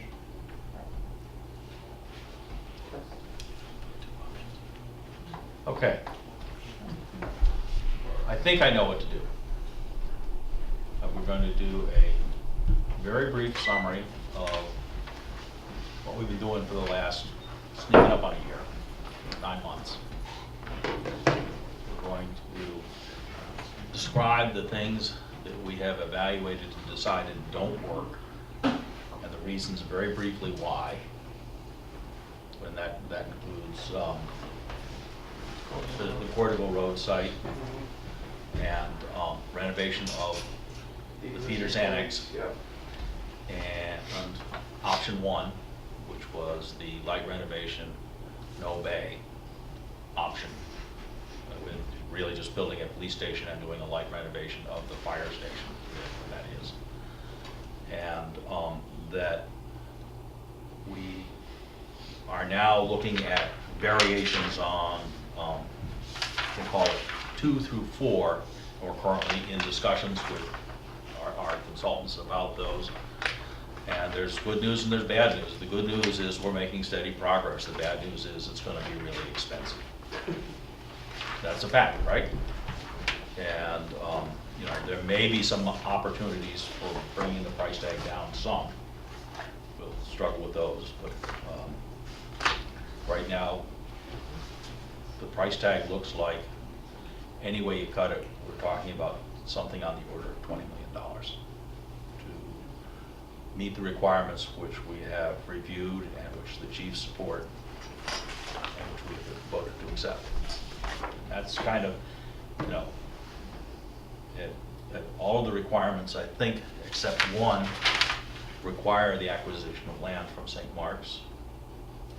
And I think Site 2 is going to be a challenge, or Plan 2 will be a challenge. So I think we can probably, to the extent we can acquire land, we may be able to mitigate the cost to a small amount, perhaps $500,000.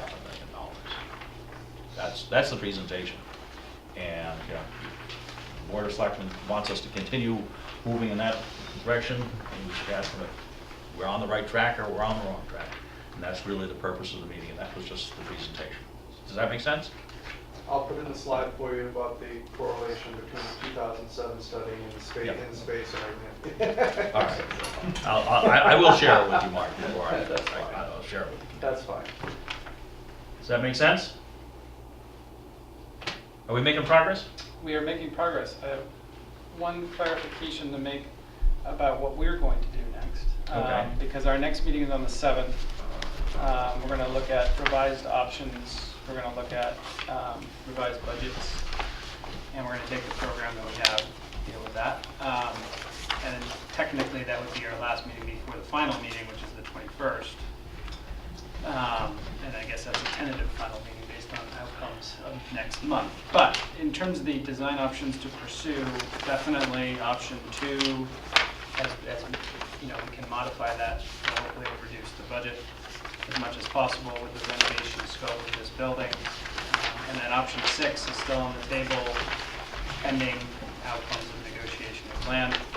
I think the real decision to make is between option 3 and 4, and I hate to keep dragging more options than we would need to keep going, and I would strongly suggest we move forward with option 4 between the two. I think it's more adequately. With reduced parking. Well, it depends on how much land we're gonna get, you know? Right, And, you know, we already discussed potential reducing parking, and I think we're gonna, you know, use that as a jumping off point for all of the options in terms of the parking needs. We're also going to be laying out the equipment in the next round. Right, yeah, we'll have a little bit more detailed information on that, but I think just in terms of design between the two, 3 and 4, I think 4 works better. I'm going to give you some feedback. Sure. Okay. You've chosen the most expensive option. It's $1 million more than 2. Gives you a lot of options.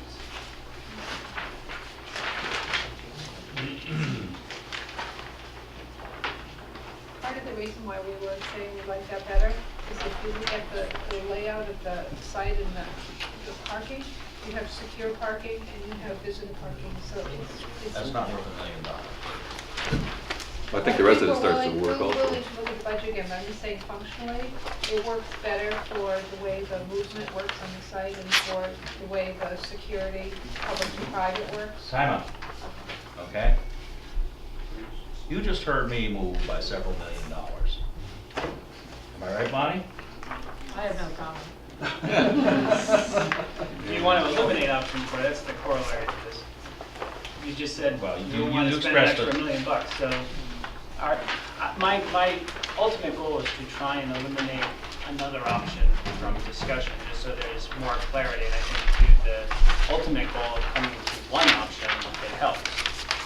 So if there's a way to do that tonight, I'd like to. If there's no way to do that, we'll continue to look at it. But since you just said you don't want to, you'd like to not spend another $1 million, maybe there's a way to just not pursue that option because of that reason. I'm going to ask you guys to sharpen your pencils. Think about things that we can do, whether it's reducing parking or other things that we can do to value engineer this. Just, option 2 and option 3. As far as the building goes,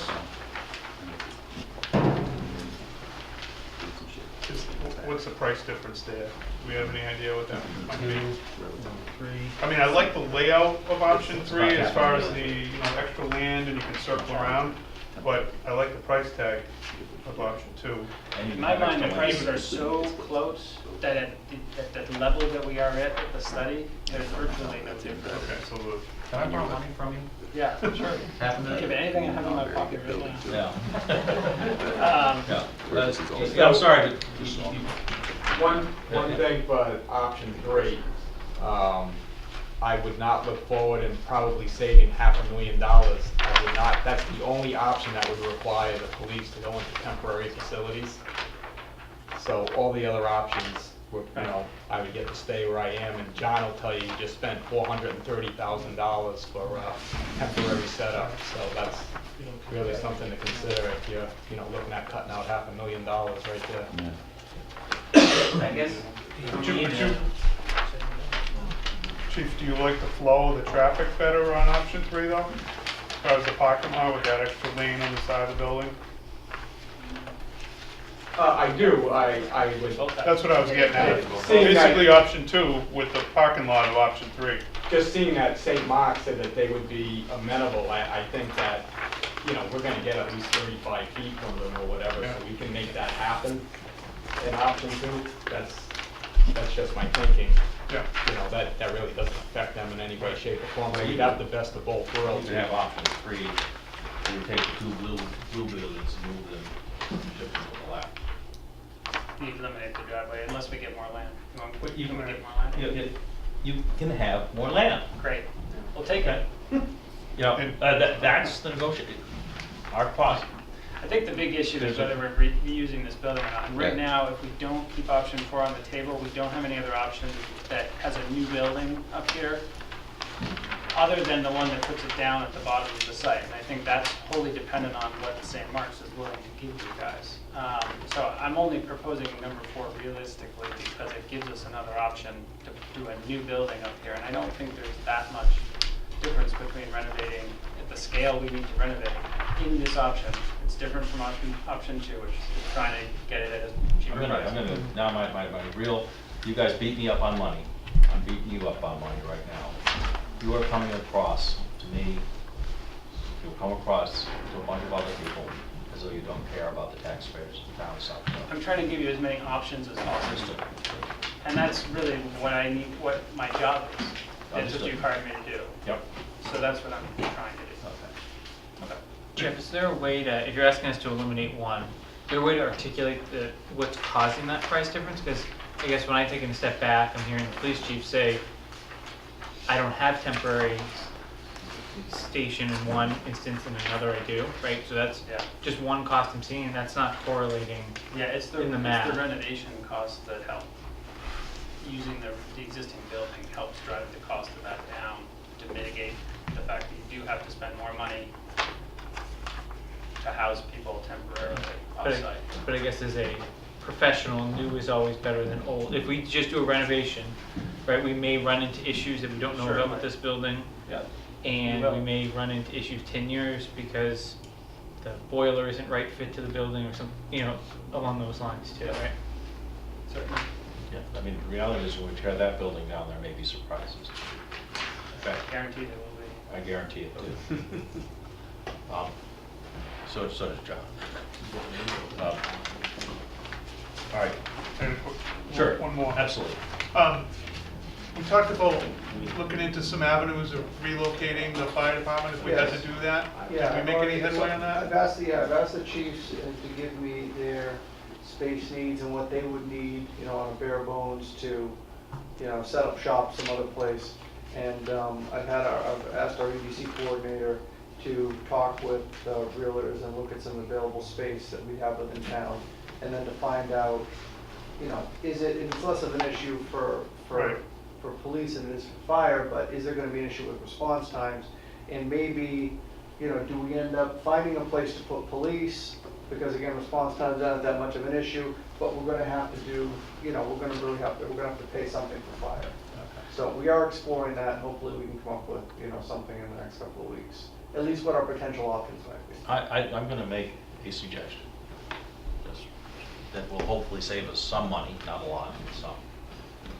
Which is that we have as a design goal that the police are able to continuously operate out of that facility until they move across the street. In other words, rehousing the police department. I realize we are likely to have to rehouse the fire department under these scenarios. Does that make sense? I mean, Yeah, that makes sense to me. Yeah. so, yes, maybe we knock that down eventually, but, Don't do it until you have to. don't do it until they're ready to move into a new building. Does that make sense?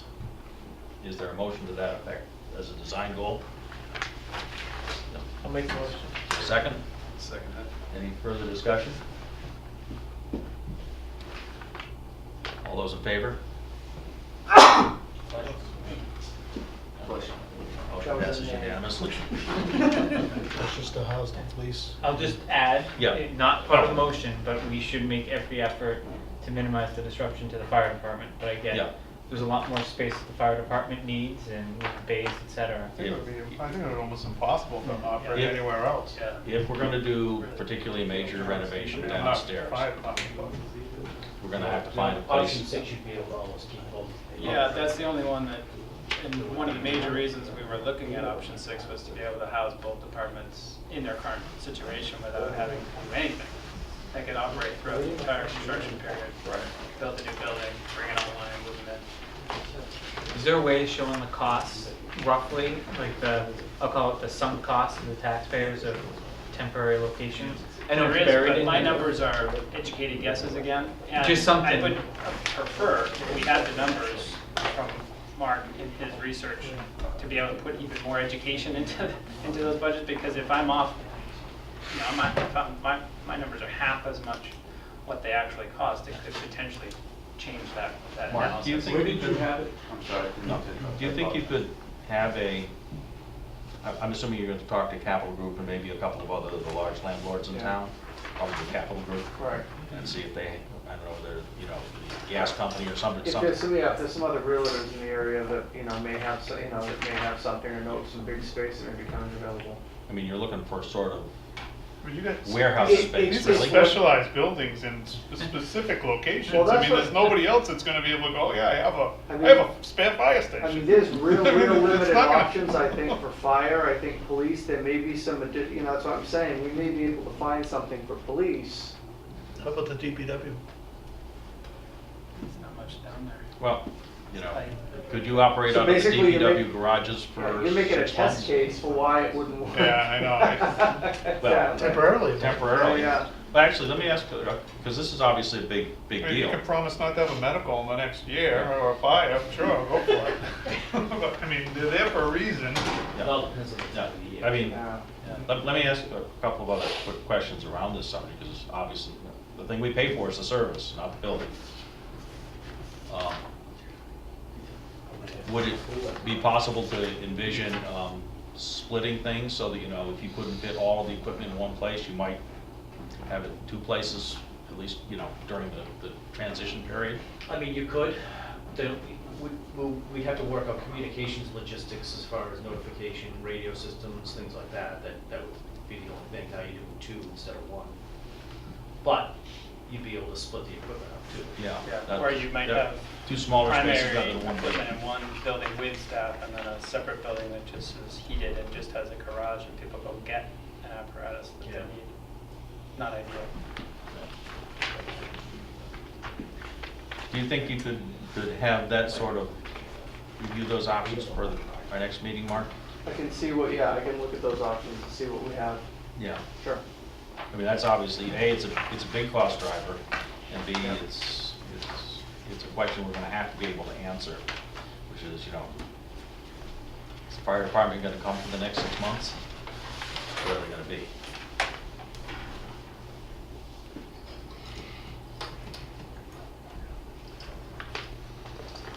Okay, is there any other business we should be attending to?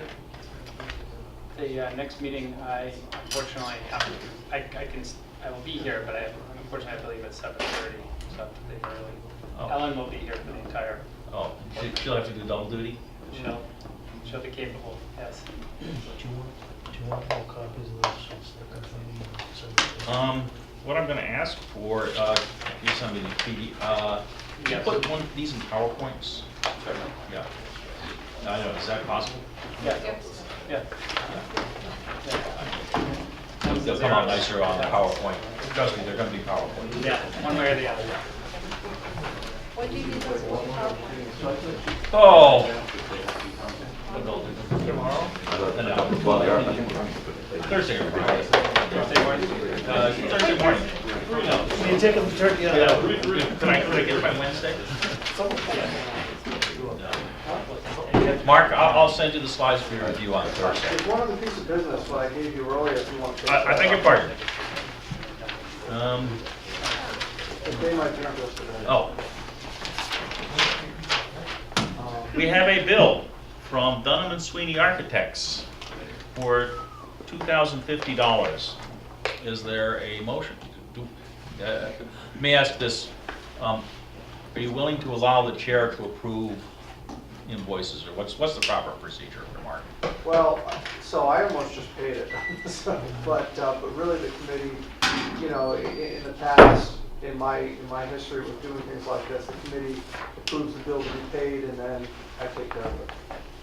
But it's up to you whether they want to give you the authority to process the bills within the awarded contract amount. I mean, it's up to you. Makes sense to me. Any other, Make one. yeah. That's fine. I make a motion to allow the chair to handle Approval the of approval of invoices. invoices Within the agreed upon within the agreed contract. upon contract. Yeah, that, you can't spend more than that anyway. I second the motion. Any discussion? So, All those in favor? Motion carries. So all I need to do is just initial it and I'll take it. the, By the way, this goes to me. Absolutely. Oh, that's right. Yeah, yes. My son just. I will try and distribute, time out, before we adjourn. The presentation, I'm going to distribute a copy to the committee members and to all the committee members. You may feed your comments back to me. When you feed them back to me, please do not reply all.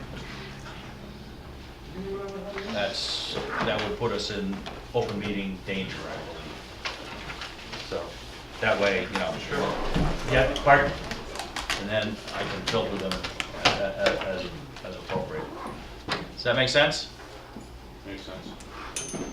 Is there a motion to adjourn?